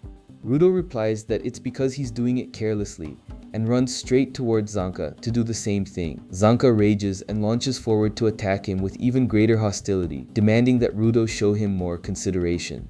Without hesitating, Rudo uses the amulet to send him flying straight toward Jabber, and then Zanka sends him flying again with his staff, being controlled by Rudo. Zanka manages to land several merciless blows on Jabber and ends up slamming him into multiple pillars. After that colossal beating, Jabber finally regains consciousness and wakes up just as Zanka is about to hit him again. Unable to dodge, Jabber takes the blow directly to the head and ends up driven into the ground by the force of the impact. Rudo stops controlling Zanka's position, so he loses his balance and falls backward, though he's relieved it's finally over because he can't move anymore. With everything wrapped up, Rudo deactivates the use of his vital instrument, but is shocked to see that what was once Gress's amulet crumbles to ash right before his eyes. This devastates him. He can't understand what happened since he didn't do anything wrong. Seeing this, Zanka understands that the objects Rudo transforms into weapons have a time limit, though he wonders if there might be another reason. Rudo continues lamenting the loss of the precious Gress's amulet and is quickly consumed by guilt. Zanka mentions that he seems a bit off, but at that moment, Rudo simply collapses, unable to move, and reveals a small cut on his side. Zanka is startled to see it because he doesn't know at what point Jabber scratched him with his claws. Just then he hears something behind him and, turning around, he can see Jabber stabbing himself with his own claws. The small dose of venom lets him suddenly stand back up, and with a smile he comments that he played things out too much, but apparently it's a solid showing. Now that he's conscious, Zanka asks how he can possibly be fine after taking such a beating. Jabber then informs him that it's thanks to his left claw, which can serve as anesthesia if he uses it correctly. Though that's not all, Jabber admits he didn't think he'd end up doing so poorly, but it was thanks to him and his friend Rudo, so he's grateful. He's used to the venom he gave him, and it only affects him for 10 minutes, so it'll probably stop working on him in 30 minutes. Without giving him a chance to react, Jabber injects that same venom into Zanka again, leaving him completely paralyzed. Jabber explains that they'll be angry with him again if he doesn't accomplish his objective, so he can't let him go. He's sorry, but that's just how it is today. Wasting no more time, he approaches Rudo and apologizes for making him wait. Zanka can't move no matter how hard he tries, so he can only watch as Jabber throws Rudo over his shoulder and runs off to find a way out. Jabber realizes he forgot about the other two, but decides not to worry about them, knowing that she will certainly take them home. Rudo hears his words, but can't move at all, so he can only think that everything that happened is his fault, which fills him with even more frustration. Jabber keeps running and leaps upward when he spots the hole through which they fell, though he's surprised to find it opens to the outside since he was certain this hole was inside the building. Just then, Zanka notices that Rio is there, and she simply points at him saying she's found him. Before he can react, Jabber takes a powerful hit from Enjin, who uses his umbrella to send him flying through the air, causing him to drop Rudo accompanied by other wardens. Enjin asks him in an intimidating tone how he could create such a mess, and tells him he's badly in need of a cleanup. Now Jabber is motionless after the blow, so Enjin mentions the fact that the building's underground levels run very deep, and the chokers they use to communicate don't work underground. They couldn't easily call for help inside the trap he set for them, so he considers him a classic villain. Enjin comments that they wouldn't have come if Tome, one of the auxiliaries, hadn't found a phone in the city. She tells him that Gress and Folo are still down below, and she worries about their condition, but Enjin reassures her and reminds her that they aren't that weak. Jabber finally speaks, mentioning with emotion that they are a group with a whole lot of strong people. He comments that it's a mess, but they look at him like he's garbage, which only moves him even more, so he feels like he's getting excited. This leaves Enjin and the others frozen, not knowing what to say in the face of something so strange. When Enjin snaps out of it, he asks Rudo if he was really fighting against this strange guy the whole time, since he's clearly out of his mind. Rudo still can't move, but Rio comments that he seems to be in better shape than she expected, which is a relief. Another one of the wardens asks how she imagined he'd be since the poor guy can barely breathe, so he's not doing well at all. Meanwhile, the strongest of the wardens can't contain his rage and asks Jaber how he dared hurt their companions, swearing that Jaber will pay for it. His companion hushes him for being so loud, but Enjin ignores them and tells Jaber he has many questions to ask him. However, he doesn't expect him to think he can go back to his hideout after picking a fight with the wardens. Jaber realizes he's in serious trouble, but his smile never fades, and he says he has to either escape or lose his freedom forever. This is the moment to come up with an escape plan. Despite that, as he gets back up, he tells them he also has his orders, and that his mission is to take Rudo with him. So, even though he badly wants to escape, he knows he can't. Jaber makes clear that even if he can't beat them or is on the verge of dying, he can't go home without completing his mission. Enjin and the rest of the wardens take up a combat stance, wielding their vital instruments. Jaber suddenly shouts and exclaims that he doesn't want to do this, but draws his claws anyway and prepares to fight them. However, he's thrown off when someone hugs him from behind, stopping him from moving. Looking back, Jaber recognizes the person, a girl who asks him to leave with her. He tells her not to get in his way, saying he still can't go since he has to take Rudo with him. She replies that time is up and reminds him that Rudo's companions are blocking the way, so they have to leave. Enjin watches this exchange closely and wonders where that woman came from. Jaber gets angry with her because he doesn't want to leave with things half finished. In his view, the fun has barely started. Before he can keep talking, the girl informs him that the boss was smiling, and for some reason that makes Jaber stop completely.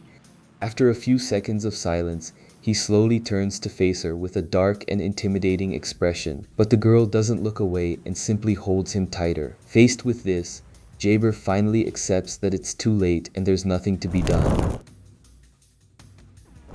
The girl decides to let go of him, and Jaber apologizes to the wardens, explaining that they have to go, which is a shame, but there's no other way. The group simply watches them, noticing that behind them there is a kind of portal in the wall shaped like a manhole cover. Jaber tells them he never imagined he could have so much fun with a sphere dweller like Rudo, and hopes they'll send his regards, since he's certainly unconscious from the venom. However, before he can leave, Rudo shows that he's awake and furious, and asks him to wait because they aren't finished yet. Jaber is surprised, clearly impressed that he can stay conscious even with the venom in him. Rudo makes clear that until he can return what was done to Gress, the fight can't end. Jaber just laughs, exclaiming that he loves his fighting spirit, but before he can say anything more, he goes quiet. Upon seeing the mark on Rudo's gloves, Jaber comments that apparently Rudo also possesses something from that series, though the others have no idea what he's talking about. He mentions that it's quite a coincidence and that the boss will be happy when he tells him, so next time he'll plan things out better before going after him. Before anyone can stop them, the girl and Jaber leave through the portal and vanish in seconds. This leaves everyone deeply shaken, but Rudo keeps thinking about what Jaber said, staring intently at the mark on his gloves and wondering what he meant by that series. After these events, the wardens wait outside. Zanka comes out to join them while Rio speaks with him. Meanwhile, everyone gathers around Grez, and Rudo is quick to go see him but stops when he sees how badly injured he is, visibly shaken. Rudo kneels beside him to speak and apologizes for breaking the amulet. Grez struggles to speak and tells him that the amulet is something he had taken great care of. This makes Rudo feel even more devastated, as he still clings to the ashes of the amulet. However, Grez smiles and tells him that if the amulet was able to help, then that makes him very happy. Rudo is surprised, and at that moment the ashes of the amulet scatter on the wind, while Grez tells him that he did a good job. Back at the base, Rudo decides to spend some time alone to process what happened. Enjin approaches him to ask why he's wearing such a sad expression, mentioning that he did a good job learning to use his vital instrument. Rudo interrupts and brings up the fact that they stabbed Grez, and that he couldn't possibly have any other expression right now. After all, up in the sphere he couldn't save the person who was helping him, and down here he couldn't either. He believed he had changed or moved forward, but the same thing keeps repeating itself, and he wonders if he'll ever truly be able to change in his life. While Rudo laments, Enjin stays calm and clarifies that Grez was willing to risk his life for his companions. He didn't defend him because he's a sphere dweller, but because he's a companion who is able to care for objects and people without expecting anything in return. Enjin leads him to follow so he can go visit Grez, and Rudo is left speechless to find him in perfect health. Grez greets him enthusiastically, congratulating him for having mastered his power and saying he's glad he's alright. Rudo can't believe what he's seeing and asks if he's really alive, which leaves Grez a little confused. Enjin and Tome console Rudo, finally understanding that he was depressed because he thought Grez had died. Clearly embarrassed, Rudo pushes them away and exclaims that the situation was very confusing because it's perfectly natural to think he had died after being stabbed like that. Grez clarifies that it was thanks to the Warden's medical team, especially because of the girl who belongs to that group, the only Warden healer giver. Asia gets nervous and tells him that this time it was luck and that it was nothing special. Rudo is a little confused by her attitude, but Enjin explains that she's a very shy girl, so Grez turns to her and says that she saved him when he was on the verge of dying, and it's something he's truly grateful for. He also turns to Folo, asking him not to feel so bad because thanks to his protection, he didn't receive any more attacks from Jabber. Grez reminds him that he can't become a giver in a rush, so he should go at his own pace. Folo is moved to tears by his words and leaps forward to give him a hug. Finally, Grez turns to Rudo, saying that he also did an outstanding job. He coordinated with Zanka to corner someone that strong, which was impressive. So he should forget about the amulet, because if what he treasures is of use to someone else, then he can feel satisfied, and that's how he values things. Understanding this, Rudo finally accepts it and tells him from the bottom of his heart that he's glad he's alive. Setting that aside, Enjin mentions that the raiders went all the way and picked a fight with the Wardens, so now they'll be facing them, not just trash beasts. Furthermore, they also have new information. Just at that moment, someone else enters the room to tell them that the raiders mentioned a border, and it seems they're also investigating something about the sphere.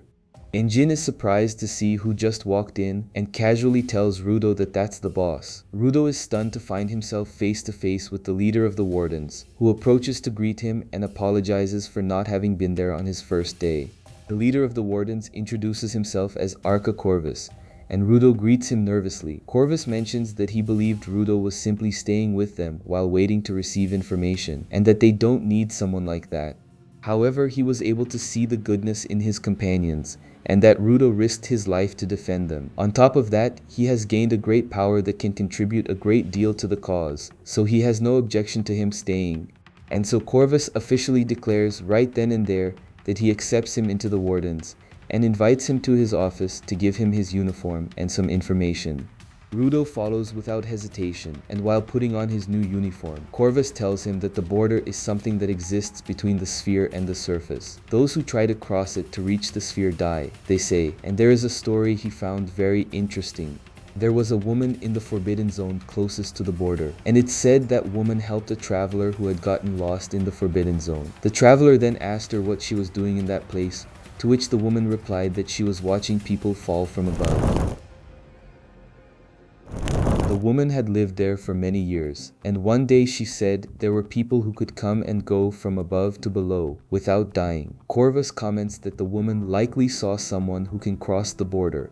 Rudo then understands that if he finds the person that woman saw, he'll discover a way to go back up. Corvus tells him that's the reason he arrived on the surface alive, and warns him that getting there will certainly be dangerous.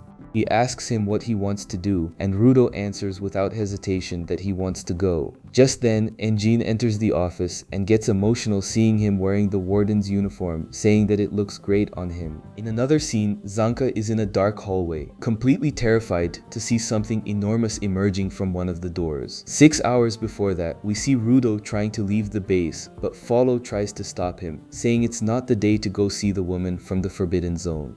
Follow gets dragged along the whole way due to Rudo's strength, who keeps pressing forward without stopping while saying that the woman might have a clue about how to return to the sphere, so he can't stop.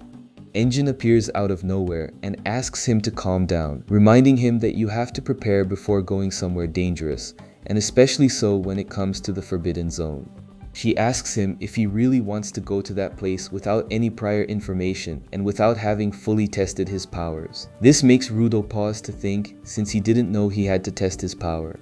Enjin mentions that it's excellent that he can already use it well, but they need to know its limits, weaknesses, and other details. Rudo asks her whether she'll be going with him, and Enjin replies that it's obvious because going to the Forbidden Zone alone would be crazy. Despite that, Rudo eyes her with some suspicion because he clearly remembers that Enjin was alone when he found her in that zone. Enjin explains that a warden, while eliminating trash beasts, collects information about them, and so going to the Forbidden Zone also benefits them. Additionally, at the same time they need to protect themselves from the raiders. Rudo wonders how people like them can become givers. Enjin replies that not all people are good, and not everyone is capable of caring well for things. Those who seem good can treat their belongings poorly, and those who seem bad can possess something they value deeply. Giver status doesn't depend on being a good or bad person, but those who don't appreciate givers give them the derogatory nickname dependents. Enjin admits that to ordinary people, an obsession with a single thing can seem eerie, which she finds somewhat funny. Rudo reflects on this because for some reason he had assumed that bad people didn't look after their belongings, and now he feels he acted incorrectly. Enjin interrupts his thoughts to tell him to relax, since he hasn't stopped pacing back and forth. With this in mind, Rudo decides to go to his room to rest, but after some time he realizes he doesn't know how to relax. After all, he's not someone who sleeps much, and what he really wants to do is rummage through trash. After a few seconds, the silence in the room is suddenly broken when Rio knocks on the door to come in, greeting him cheerfully. She announces that she's going to show him around the Warden HQ, and although Rudo is quite bewildered at first, he decides to follow her. The two of them walk through the HQ hallways. The first thing Rio shows him is the gym, then the cafeteria and the bathrooms, and while they walk, she mentions that the HQ is a little old, but actually has everything they need. Rudo admits it has much more than when he lived in the sphere. Rio asks him what his life was like up there. He replies that he used to look out at landscapes with Regto, collected trash, and was mocked for it. Rio is surprised that people do that up above too, but reassures him by declaring that down below they do it too. She asks what he ate. Rudo replies that he ate bread, soup, and things like that. Rio then asks him about sweets, but Rudo apparently has no idea what she's talking about, since only the wealthy could eat sweets. Faced with this, Rio reveals to him that they have sweets, which surprises and excites Rudo far more than you might expect. She shows him different types of sweets and tells him that on the surface there are people dedicated to selling food, and that they buy sweets regularly. Rudo stands motionless, hypnotized at the sight of the sweets, having never eaten any. Seeing him like that, Enjin comments that on the surface, sweets are even more popular than other illicit substances, but that it's not cool to become addicted. On the surface, it's hard to grow vegetables because of the contamination, but among the food vendors there are givers who specialize in cooking, and perhaps thanks to them there is a greater supply of sweets.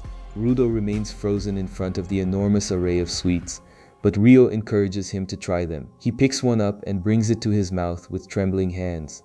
Upon tasting a sweet for the first time, Rudo's entire world lights up completely, but a second later he lets out a feral shout and starts eating sweets without stopping. Enjin comments that he's going to get addicted, and Rudo keeps swallowing. At that exact moment, another one of the wardens approaches him and stares down at him with an intimidating expression. Rudo stops for a moment to return the stare, afraid the other one has also come for the sweets. Conflicted because he wants to keep eating, but with great effort he decides to offer one to him. The warden snatches the sweet without thinking, but after putting it in his mouth, he extends his hand to ask for more. Rudo protests quickly, but another of the wardens arrives to shoo him away and apologizes to Rudo. Later that day, Enjin asks Rio what they're going to do with Rudo, but she clarifies that she didn't think this would happen, though she's glad he found his favorite food. Again, we see Zanka, who is frozen in the hallways upon seeing something enormous coming out of a door. However, he's even more terrified when he realizes it's not something, but someone, and he panics and warns the others that there's a strange outsider in the place, though shortly afterward he discovers it's Rudo. After this, they decide to take Rudo for his training. But Zanka is confused to see that once again he can't use his vital instrument, assuming that he got so hooked on sweets that he forgot how to do it. Enjin doesn't stop laughing at him, and Rio comments that the test of his powers has turned into a test of his diet, which makes her laugh even more. Meanwhile, Rudo wonders what's wrong with him, since he was supposed to have already learned how to use his power. Zanka gets tired of waiting for him to do something and brings up the fact that he used to fix things that people threw away. Therefore, if that's the foundation of his ability, perhaps it only reacts to trash or broken objects. With this in mind, Zanka brings him a pile of trash and asks him to pick whatever he wants from it. Rudo thinks for a moment, and after a tactical analysis, he finds an object he can use his power on and manages to convert it into a weapon. Everyone is astonished to witness this. Enjin tells Zanka that his theory was spot on and congratulates him. Zanka gets emotional hearing the praise, but quickly changes his expression and clarifies that a regular guy can analyze things more objectively than a genius, so you shouldn't underestimate a common mind. Rudo thanks him anyway, but Zanka ignores him and asks him to try testing whether he can transform objects into vital instruments one after another. After some time, Rudo finds another object and manages to convert it into another vital instrument, demonstrating that yes, he can.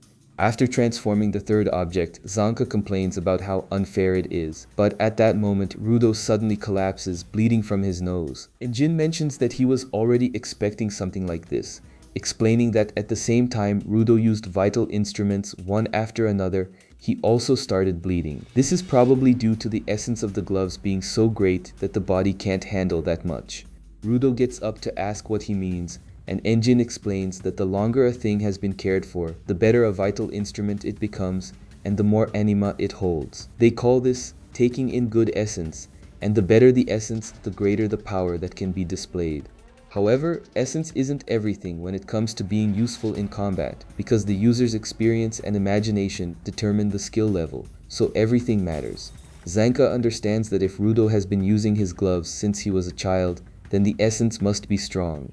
Even so, he doesn't understand why it affects the body so much, and wonders if it has to do with the gloves being from a series. Rudo gets back up as best he can, still bleeding, and asks why the things he transforms into weapons end up crumbling. After all, the ones he just made didn't crumble and don't fall apart one after the other in any particular order. Thinking about it for a moment, Ryo mentions that maybe it's because they no longer have any regrets. His ability consists of extracting the maximum remaining value from discarded, decomposed, and useless things, so it would be wonderful if they fulfilled their role when he uses them again. Zanka admits that doesn't make sense because Rudo's weapon crumbled when he calmed down at the end of the fight. Enjin comments that this could also be part of his power. By extracting the maximum value from trash and broken objects, they fulfill their role and consume themselves, so he didn't break Gress's amulet or the other things he transformed into weapons, he instead drained to the limit the energy that remained in them. Rudo is surprised to understand that his ability isn't about destroying things, and Ryo brings up the fact that they said his gloves were part of a series, wanting to know what that means. Rudo assumes they're from a collection, which means there are more items like them. She suddenly asks him if they have a name, since it's common to give a name to something valuable. Rudo admits it never occurred to him, and Enjin tells him that he should give them a good name. In another scene, Jabber and Kuthoni Andor meet with their boss in some hideout near the Forbidden Zones. Upon their arrival, the boss simply begins listing various things in order. Among them, the Wardens, Canvas Town, the Desert Altar, Vital Instruments, the Watchers series, and Rudo. Sometime later, we see Rudo in the bathroom washing his gloves late at night, and doing so causes him some discomfort in his hands. Upon returning to his room, he's surprised to find Ryo waiting for him, completely comfortable on his bed. She comments that he apparently likes staying up all night, since it's 4 in the morning and they're supposed to leave early tomorrow. Rudo still can't process the fact that she's in his room as if it were normal, so nervously he asks her what she's doing in his room, wanting to know when and, more importantly, how she got in. Ryo tells him that her room is above his and that when she heard a few groans that caught her attention, she decided to come in through the window. Hearing this, Rudo apologizes for the disturbance but can't help thinking about the fact that she's in his bed. Ryo looks at him and asks if his hands hurt, so Rudo quickly hides them, explaining that they don't hurt as much when he wears his gloves, but every once in a while he has to wash them. She observes him more closely and comments that those scars look really bad, but she can tell they aren't burns, though she has no idea what they are. Rudo replies that it's something he'd have to ask his sorry excuse for parents, because he doesn't even know himself. Hearing this, Ryo stands up and mentions that parents give different things, both good and bad. Rudo is a little surprised by the way she said that, but before he can reply, Ryo leaves through the window, leaving him alone. The next day, Enjin and Gress approach the craftsman's room, drawn in by the enormous racket. Seeing the chaos in the place, they assume that he'll apparently take some time to finish what he's doing, so they leave him alone. Shortly after, Rudo and the others meet with the boss, who tells them that while Rudo's mask is being made, they'll head out first to make the final preparations. Rudo doesn't quite understand what he's talking about, so Enjin explains to him that when the wardens go to forbidden zones, they are required to wear a full face. Enjin shows him hers, and Rudo recognizes it as the mask she was wearing the time they first met in the forbidden zone. Enjin tells him that the wardens have their own craftsman who makes their clothing and full faces. He doesn't do his best work if given a deadline, so they adjust to his pace.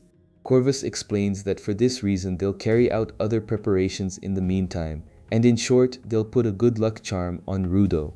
Tomei comments that no one knows what can happen in the forbidden zones, because the moment they step onto the refuse, everything can collapse and a trash beast can kill him, which is a common occurrence. To minimize that risk, they ask a giver to paint a charm.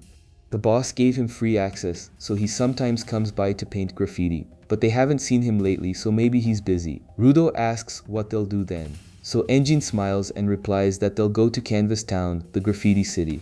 She also informs him that the wardens who will accompany them to find the woman from the Forbidden Zone are right behind him. From Akuta will come Zanka, Rio, and Enjin. From Eager will come Delmon and Tamsi, and from the followers will come Gress, Folo, and Tomei.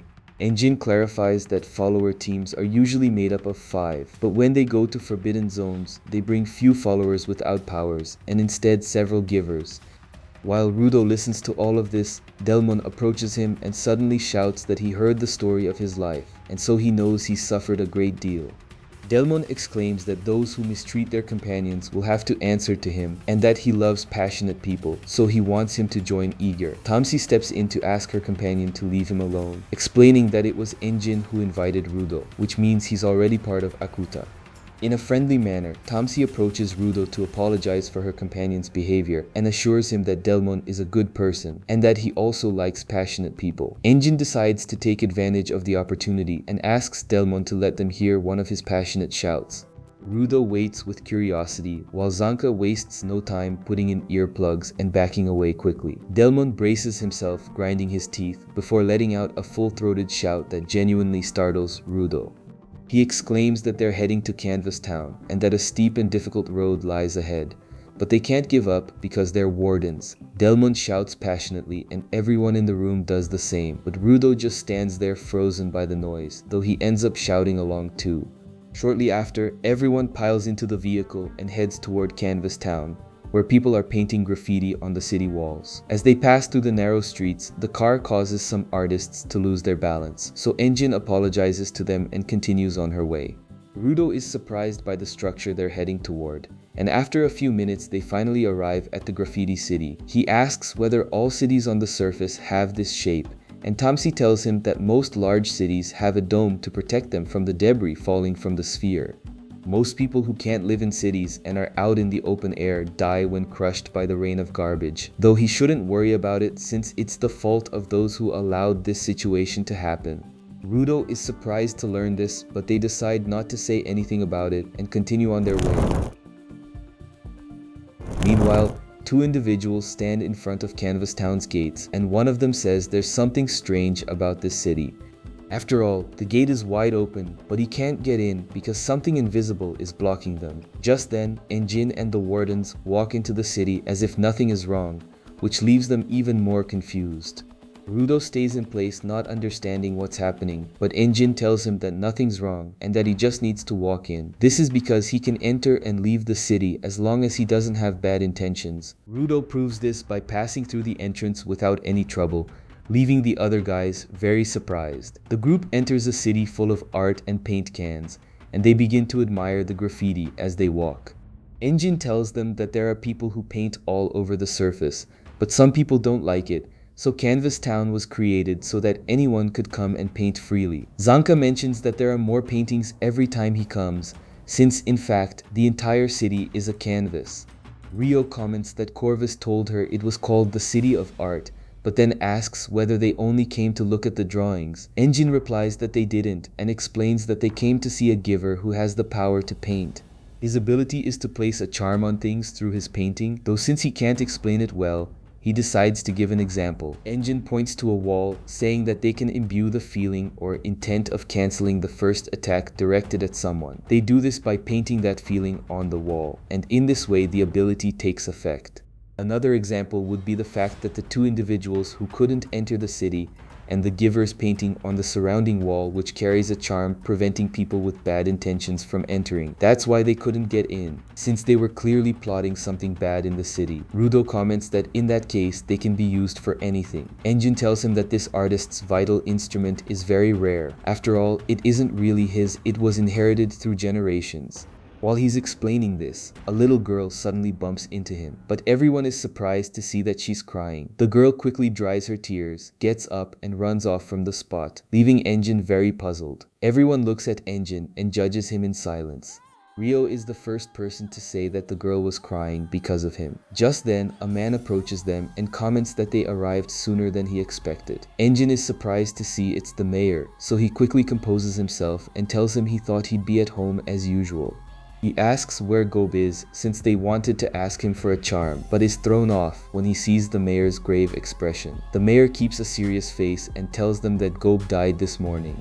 Unable to believe this news, the group follows the mayor to see Gob's body, and he informs them that the cause of death was bodily contamination. Gob wasn't satisfied with the safe zones, so he went to paint in the contaminated zone. Carried away by the excitement of painting, he certainly took off his mask, despite all the times they had asked him to keep it on.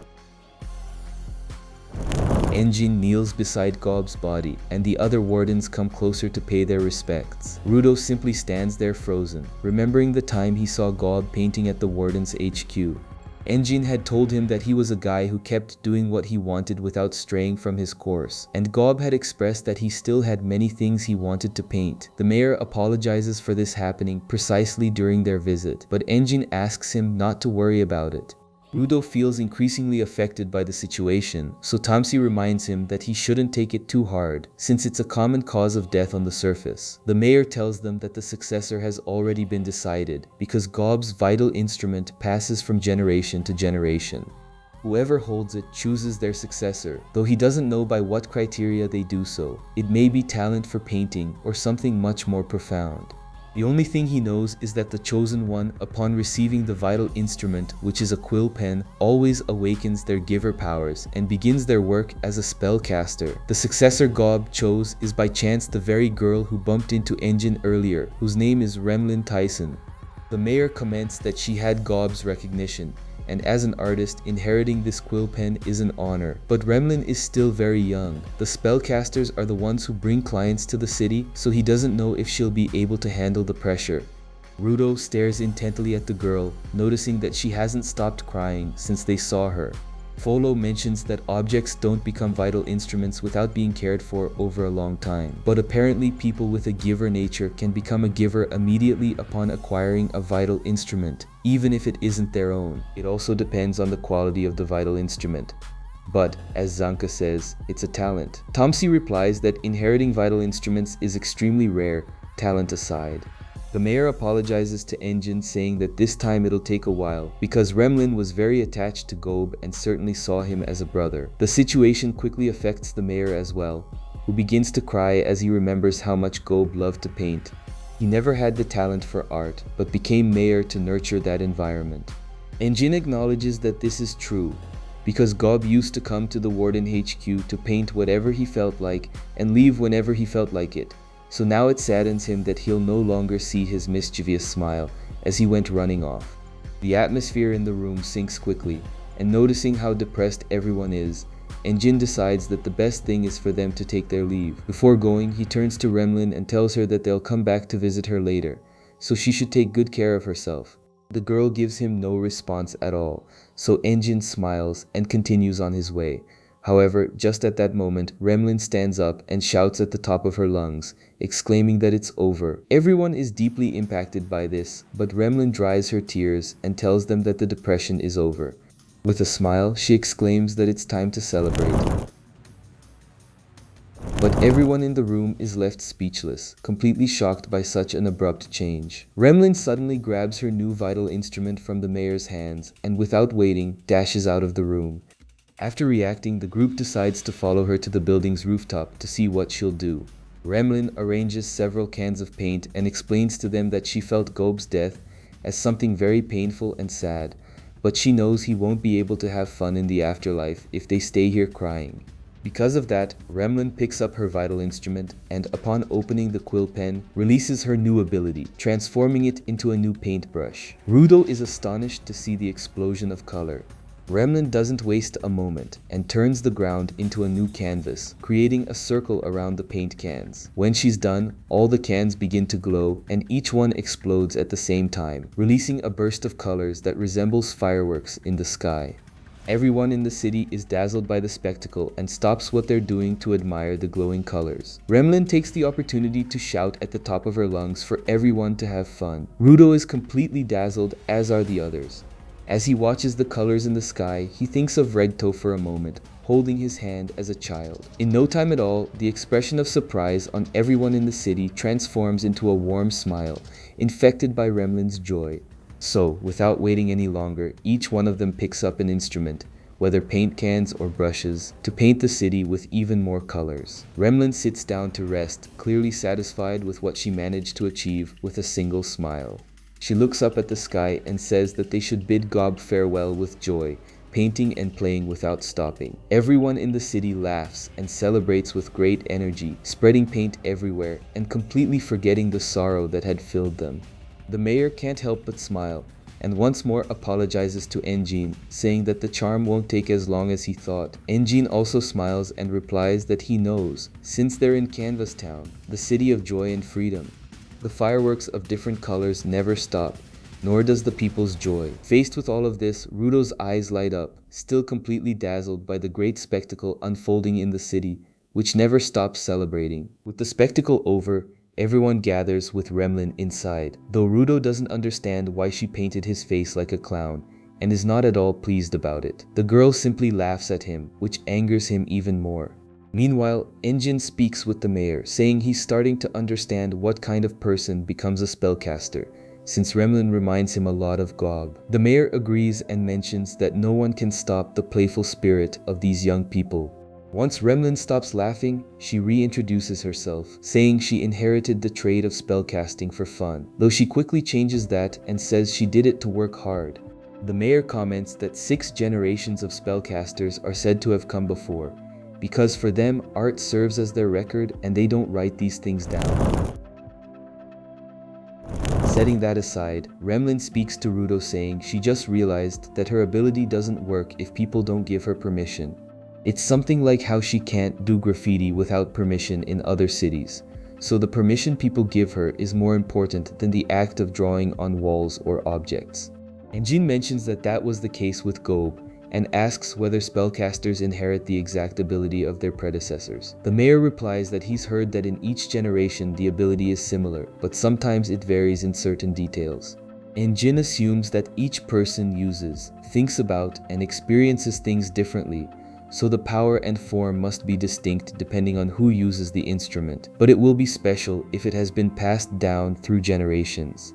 Remlin interrupts him to say that it isn't like that, and explains that the ability is the same because they share the playful spirit of drawing. From balloons to relieve stress to flowers to settle conflicts, they always draw in different places with hidden meanings.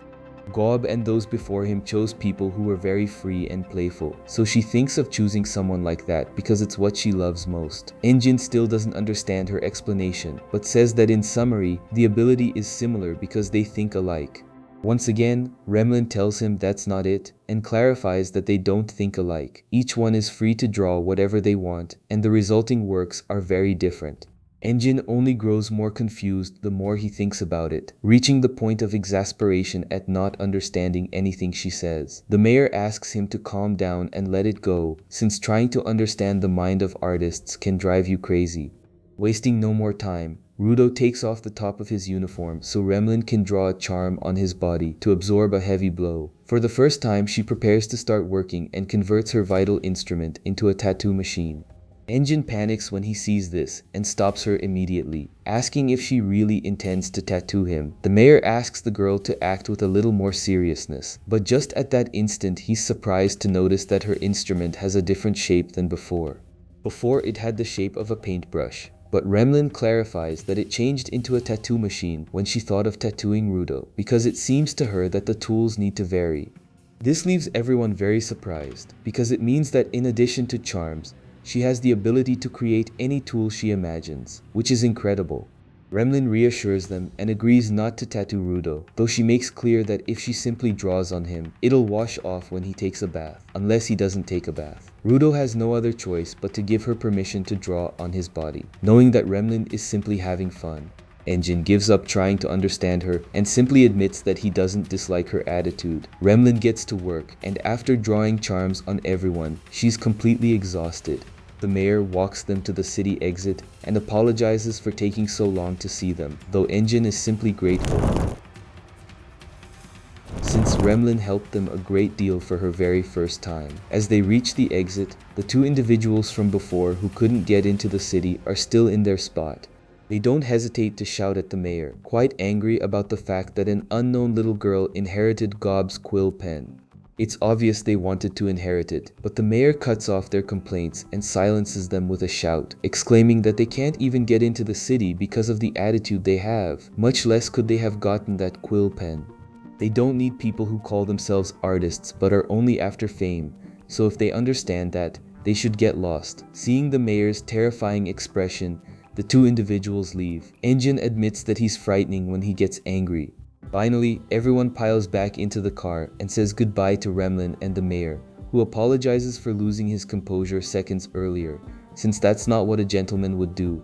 Rudo thanks Remlin, commenting that something tells him he witnessed something brilliant, and he plans to come back. Remlin smiles and clarifies that she'll come and do graffiti with the wardens one day, just as Gob used to do.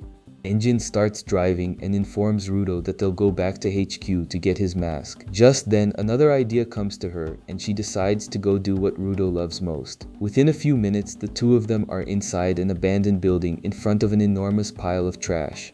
Rudo is left completely speechless with emotion, and Enjin asks him to take whatever he wants, so it can help him in an emergency. They're far from the contaminated zone, so there are no trash beasts, and this will give him time to loot whatever he wants. Before she finishes her sentence, Enjin realizes that Rudo has already gone off to dig for treasures like crazy through the trash, overjoyed about it. At the top of that enormous pile of trash, an old television suddenly turns on, revealing the image of a person wearing gloves identical to Rudo's. Shortly after, the group returns to HQ, but Rudo is confused to find a man shouting energetically. Zanka welcomes them back, commenting that a short while ago they were notified of the news about Gob from Canvas Town. The individual from before interrupts him to announce that the mask he had been working on is ready. Seeing Rudo's confusion, Enjin tells him that the man is August, the craftsman in charge of making the warden's equipment. August exclaims that the mask is finished and that it came out absolutely perfect. He also mentions to Rudo that since they didn't introduce them, he took his measurements while he was sleeping, so the mask will fit him perfectly.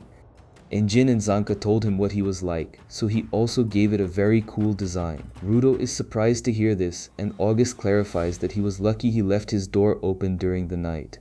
Enjin and Rio are also surprised to learn that Rudo sleeps with his door open and wonder if that's common among sphere dwellers. Just then, Asia comes running to her brother August and asks him to behave and stop causing trouble for others. August can't even understand what she's saying, which makes her even more agitated. Rudo is confused watching their dynamic, since they don't seem like siblings at all with such different personalities. After heading down to another area of the HQ with the group, Rudo complains and asks why there are so many surface dwellers who are loud talkers, although Enjin and Zanka remind him that he is too. After remembering something, Enjin asks Rudo to take off his choker for a moment. Rudo obeys without knowing what she wants, and is startled to see everyone starting to bite his finger, but only to draw a little blood and place it on his choker. The blood is absorbed quickly, and Enjin explains that chokers are a kind of transmitter, or like a phone. He can only talk to people with whom he has exchanged blood, which is why all surface dwellers use these necklaces, since exchanging blood is like a sign of friendship, despite what it represents. Rudo calms down a little, learning this, then puts his choker back on while wondering what kind of technology it uses, or if it involves an ability instead. Enjin interrupts his thoughts and, with a terrifying expression, warns him that she also has to give him her blood. Rudo is startled to realize what he has to do, but after going through this process, they're finally ready to go to the Forbidden Zone to find the woman. During the journey, Enjin asks Rudo whether he didn't bring too much trash, and reminds him that half the way they'll be going on foot, so he should only bring what he can carry. Rudo clarifies that they're spare parts he brought just in case, so it won't be a problem. Enjin then mentions that this is the second time he'll be visiting a forbidden zone, and that beasts will come out the moment they arrive, so he should prepare himself well. Rudo simply shows an expression of determination, and after a long journey they arrive at Penta, the forbidden desert zone, where everyone puts on their full faces. Tamsi is the first to get out and investigate, and immediately notices that what covers the ground isn't sand but pulverized refuse. In no time, trash beasts leave a trail of destruction in their wake, and charge rapidly toward them to give them a welcome. Enjin tells Rudo that according to witnesses, the woman they're looking for should be deeper in the interior, so he can't fall behind. Rudo makes clear that he already knows, and Enjin mentions that with his gloves the 3 R's apply: reduce, reuse, and recycle, a conservationist code. As the beasts draw closer, everyone prepares for what's coming, and Rudo is the first to spring into action. As he moves toward the beasts, he thinks about August's words, who told him that upon reaching the forbidden zone he should first put on the half mask and then connect it to the oxygen tank, then place the mask on the upper part so it fits completely over his face. Rudo clearly followed his instructions, so he wears the mask for the first time and faces the trash beasts. Meanwhile, Jaber watches an old television somewhere in his base and learns that the other boss is in Penta. The wardens join Rudo in fighting the trash beasts, so Tome takes charge of beginning the field record. The first beast they encountered in the Penta Desert has a shape resembling a scorpion, and from its appearance and shell it's reasonable to assume it attacks in a similar way. With its pincers and stinger, Rio leaps high into the air while facing 3 of these beasts, and with her vital instrument, she comes down like a projectile to pierce through one of them. After dodging an attack, she wields her scissors with her feet to cut through part of the other beasts. One of them charges at Zanka to attack him, but he blocks the attacks without difficulty, saying he's already grown tired of their metallic sounds. In just a few seconds, Zanka used his staff to strike the beast's neck, making blue flames flare out on either side of it. The monster falls easily, but shortly after Zanka finds himself surrounded by a larger number of enemies of the same type. Just then, Enjin drops from the sky using his umbrella as a projectile in a move called Octa-Redder. Upon impacting the ground, all the beasts surrounding Zanka are pulverized in seconds, but one of them is left intact, precisely the one Enjin leaves for Rudo, who doesn't hesitate to attack with one of the pieces of trash he brought with him. In another scene, an unknown woman somehow perceives something at the exact moment Rudo uses his ability. The keyboard that had been discarded as trash is put to use by Rudo, who converts it into a weapon with which he manages to launch several keys like projectiles. The beast's shell is completely destroyed, bearing a message that reflects Rudo's thoughts. When the last trash scorpion is destroyed, Enjin admits there were too many. The fact that they're coming up from underground means that beneath this pseudo-sand, there is a great deal of buried refuse.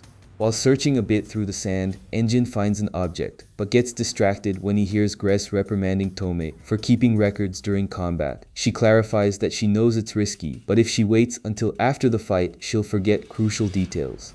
Besides, in the Forbidden Zone, her role is to take care of this as field recorder, and she trusts them. Gress understands her reasoning, so he simply asks her to be more aware of the danger. While they discuss this, Rudo tries to clean his mask due to the large amount of dust obscuring his vision.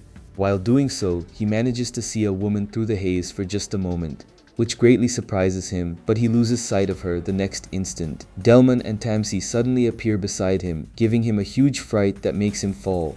Tamsi comments that there's an impressive amount of dust clouds, and they nearly lost him. Delman compliments him on the great job he did, though he says he wanted to see his brave eyes with his own eyes but couldn't because of the dust. Tamsi reassures him, saying he'll be able to see them later, and meanwhile Rudo simply feels relieved to have been helped this time around. Suddenly, Tamsi goes quiet, and that's when all three of them can see the woman from before, slowly approaching through the haze without wearing any kind of mask. The woman confirms her suspicions upon seeing them, and asks whether they came to see her. The three of them remain silent for a few seconds, since they don't know when she appeared and didn't even notice her presence. Enjin appears alongside Rudo and comments that she might be the woman they're looking for, though Zanka clarifies that would be too convenient.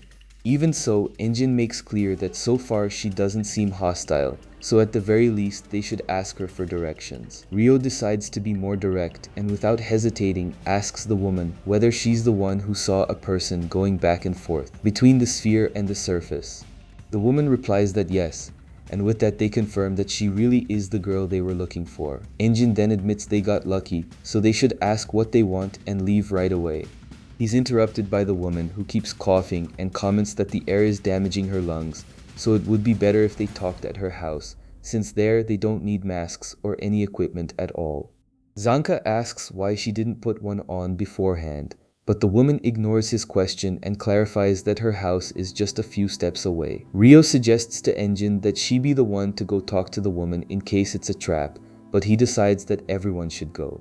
After all, even if she were plotting something, it would be best to resolve it through talking, and if there's no other option but to fight, then he'll face her despite his words. When they arrive at the woman's house, Rudo is shocked to see Enju instantly fall defeated, unable to understand what just happened. We then flash back to exactly 1 hour earlier, when this woman named Amu guides them through the forbidden zone to her home. Rudo was certainly hit by the water fired by Delman, though Zanka can't understand how he managed to hit him without anyone noticing. Ryu explains that Delman can swap out the nozzle of his hose, depending on the situation, so she figures that in that moment he used a silencer nozzle, something he had never used against other people before, which is why she's certain this woman did something to him.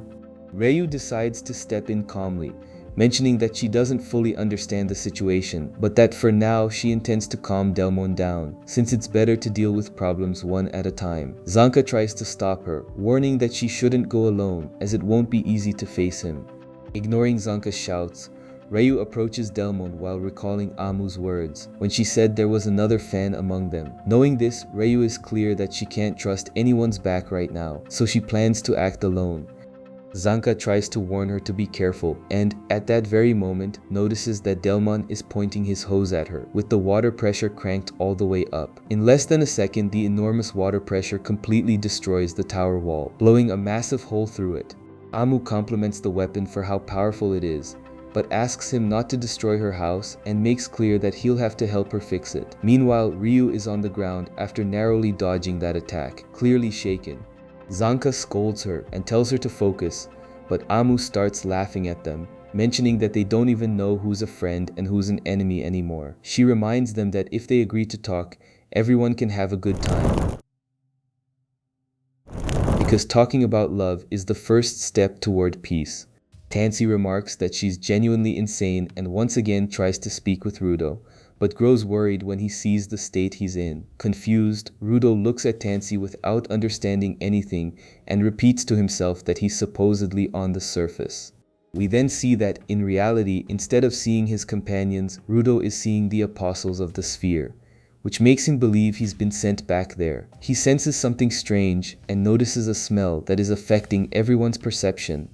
At that moment, the place begins to fill with mist, and Amu asks them how they think memories are created. She mentions that many things become memories, the things they saw, the things they heard, or the people they spent time with. However, she believes that memories are made of smells.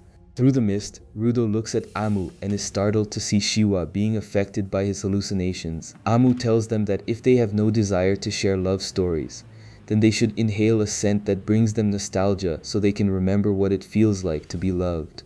Rudo becomes completely submerged in this illusion, being transported to the sphere alongside Shiwa, who still has the stuffed animal he once gave her.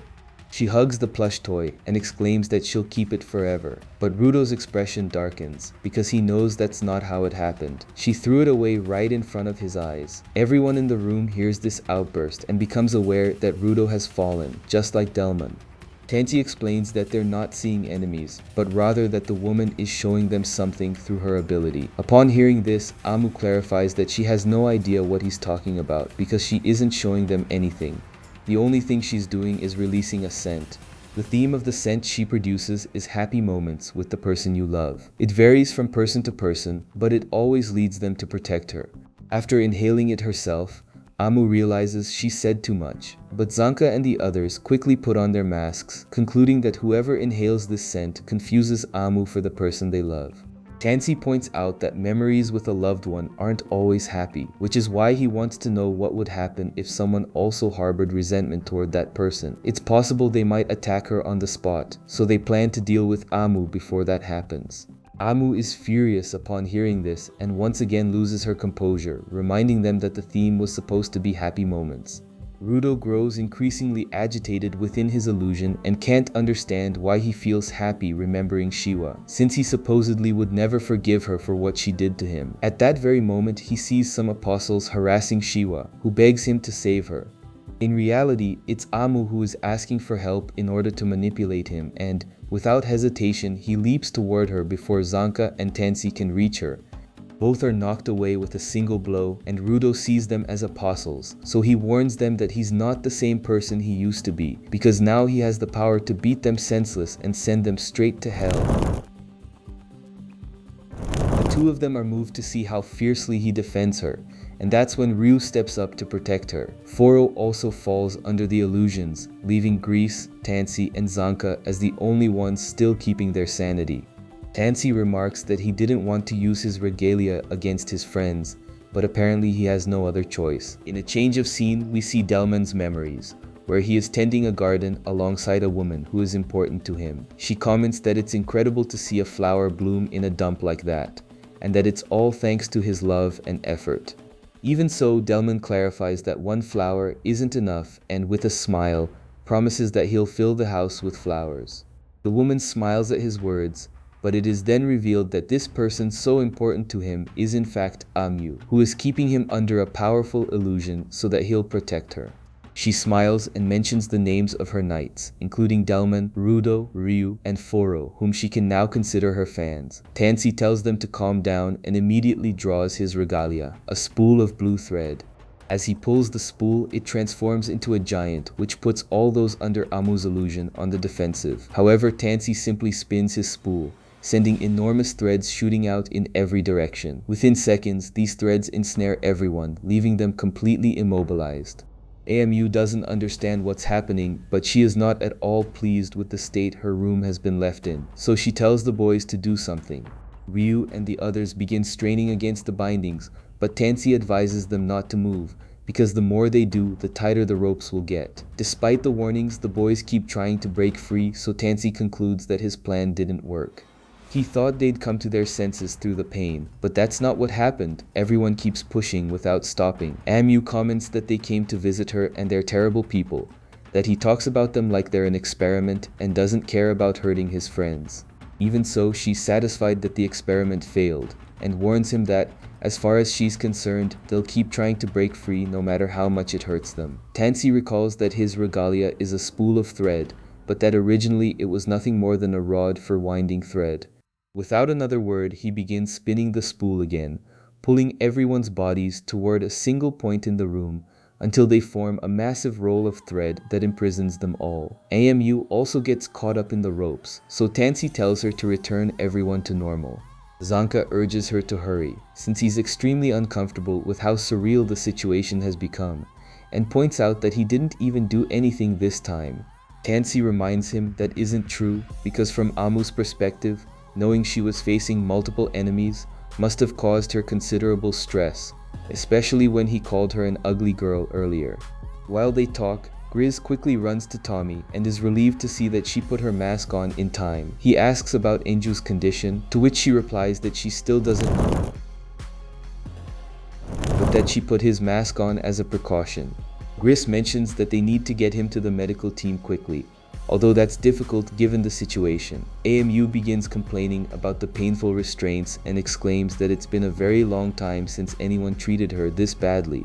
Faced with the situation, she decides to let out a scream and, through tears, begs for someone to save her. Immediately, all those under her illusion react. Zanka tells her that no one can move anymore, but Amu's subs cause Delman and the others to lose control. Everyone moves desperately to break free, regardless of how much it hurts them. Their bodies begin to bleed from the effort, and AMU cries with even greater intensity. Because of this, Tansy decides that it's enough. He agrees to release them rather than silence her, since that's what she wants, and with a single motion he makes the giant roll of threads begin to spin at an extremely high speed. The rotational force is so great that the floor gives way within seconds, and before long the roll of threads breaks through the floors below until it reaches the bottom of the tower.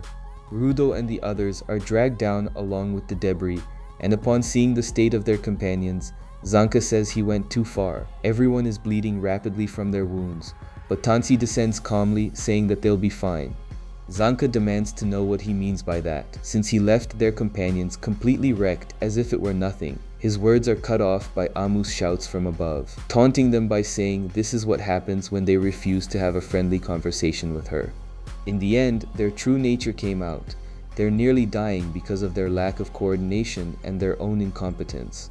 Zanka is far from satisfied with the situation, but at that moment, Tansy looks at him in surprise and asks if he really forgot. Even if someone receives a fatal wound, it can be reversed once. Rudo stands up as if nothing happened, pulls out the iron bar that had impaled his abdomen, and the wound heals instantly. Zanka still doesn't understand, so Tansy explains that this is the effect of the sorcery that Rimuri painted on them, which is why everyone is fine. Enjin also stands up completely unharmed after the attack he received, and without AMU noticing, takes her boots off her feet, leaving her completely defenseless and snapping everyone out of the illusions they were trapped in. In another scene, we see Samio reviewing Rudo's records when Corvus appears to leave a treat on her desk, saying he hopes they can get the information from the border without any trouble. Samio points out that very capable members are accompanying them, so she doesn't think they'll have any difficulties. Corvus comments that even so she seems worried, and asks whether it has anything to do with what lies inside Rudo. Samio is startled to hear this, but Corvus asks her to tell him what she saw when she first met him. Back at the tower, AMU desperately tries to retrieve her boots from Enju's hands, clearly distressed that he touched something so important to her. She demands that he not handle them, because the scent of that person will disappear. Enju doesn't understand what she's referring to, so he takes off his mask for a moment to smell Amu's boot, but grimaces at the terrible odor it gives off. AMU snaps at him and demands he stop sniffing it. Meanwhile, Gris remarks that it's incredible that the amulet healed the organs inside Enju that had ruptured from Delmon's attack. Tommy mentions that ever since she tried to administer first aid, he had been faking sleep while waiting for an opportunity. Enju ignores Amu's complaints and tells her that once she deactivates her power and returns everyone to normal, he'll give her boot back. She clarifies that she can't spread her scent with just one boot, and because of that, none of them are doing anything to defend her. After some time, Delmon pulls the rubble off himself and stands up, unable to understand what happened. Tansy approaches him, commenting that the amulet apparently worked and that Herin did her job well. Noticing that Delmon has regained his sanity, she explains that AMU used her ability on them. She released a scent that made them relive happy moments with their loved ones, deceiving them into thinking she was that special person, and that's what caused all that chaos. Upon understanding what happened, Delmon's hand crushes the stone he had been holding as he processes the fact that the person who was so important to him was not AMU. Zanka can see his frustration and notices the dejected state Ryu is in. He understands that Amu's ability is truly quite cruel, especially for those who have lost their loved ones. The happy memories must be even more intense for those people, making reality, once it returns, feel like a nightmare. Everyone puts their masks back on after recovering and gathers to confront Amu, who finally gets her boot back. Zanka asks Enjo what they should do now, since they could simply forget about the information and leave, but she is far too dangerous to be left on the loose. Enju admits it isn't a good idea to leave her free, but points out that she is just a defenseless girl without her regalia, so he doesn't like the idea of stealing her treasure. It's enough to convince her not to harm anyone. His words are interrupted by Emmo, who comments that she feels terrible and that her house is destroyed, wanting to know if they feel any guilt about it. Zanka is irritated by her tone and starts to ask what is going through her head, but before he can continue, Rudo removes his mask and walks slowly toward her. Meanwhile, Samyu tells Corvus that she has seen and reviewed many people, but what she saw in Rudo is completely different, and it isn't just about his gloves. AMU laughs at Rudo's boldness in taking off his mask and asks if he's perhaps become addicted to her scent. Rudo continues walking toward her with no expression on his face and, upon reaching her, simply delivers a powerful punch to her face. Everyone is shocked to see this, and AMU stares at him in bewilderment, realizing that his expression has gone completely dark. Without giving her time to react, Rudo climbs on top of her and begins pummeling her relentlessly, shattering her face with every impact. Throughout all of this, Tommy explains to Corvus that something is growing inside Rudo, something that, put in an understandable way, could destroy the world, something akin to a curse. Ngocho and Gris manage to restrain Rudo, and Ngocho reminds him that they already know how to deal with Amu's ability, so there's no need to go this far. Besides, she is a young woman. Rudo cuts him off and asks what that has to do with it. If the enemy is a woman, should he not fight back? Should he stand by with his arms crossed if a woman killed his family? His expression twists completely with rage, and he makes it clear that he could never do that. Enjo exclaims that that isn't what he meant, only that attacking a defenseless girl doesn't sit right with him. Rudo shouts back that she is not a defenseless girl, but a giver who tricked them into falling into her trap. And it wasn't just physical, because she trampled on their innermost selves while laughing. That's why he needs to beat her down. Enjo has no comeback, because he can see the dark and wounded expressions on those who went through it. Coming to understand Rudo's way of thinking, Enjo steps closer and asks him, "What about the information you're looking for?" Hearing that causes Rudo's expression to shift completely, and he realizes what he's done. Enjo sighs and decides to take him somewhere else for a private conversation, first asking Tommy to tend to Amu's wounds. Alone together, Rudo sits in silence like a scolded child, but grows confused when he realizes that Enjo isn't saying anything. Enjo explains that he simply seems to have already understood without needing to be told. He acted impulsively, forgetting his original objective. Faced with this, Rudo shares that during the entire time he spent in the sphere, he held himself back. They told him to resist, and he resisted. He didn't get angry no matter what they said. But when they threw him back onto the surface, he understood that if he kept holding back, he would be the one who came out worse for it. And the moment he realized he had gone back to being what he used to be, he saw that he had once again become what he was before he learned to restrain himself. Someone who simply threw everything bad he carried inside out into the world. That's when he realized that in the end, he had never actually stopped doing the same thing. Whether above or below, he hadn't changed in the slightest. He thought he had grown up a little, but deep down he's nothing more than the same impulsive idiot he's always been.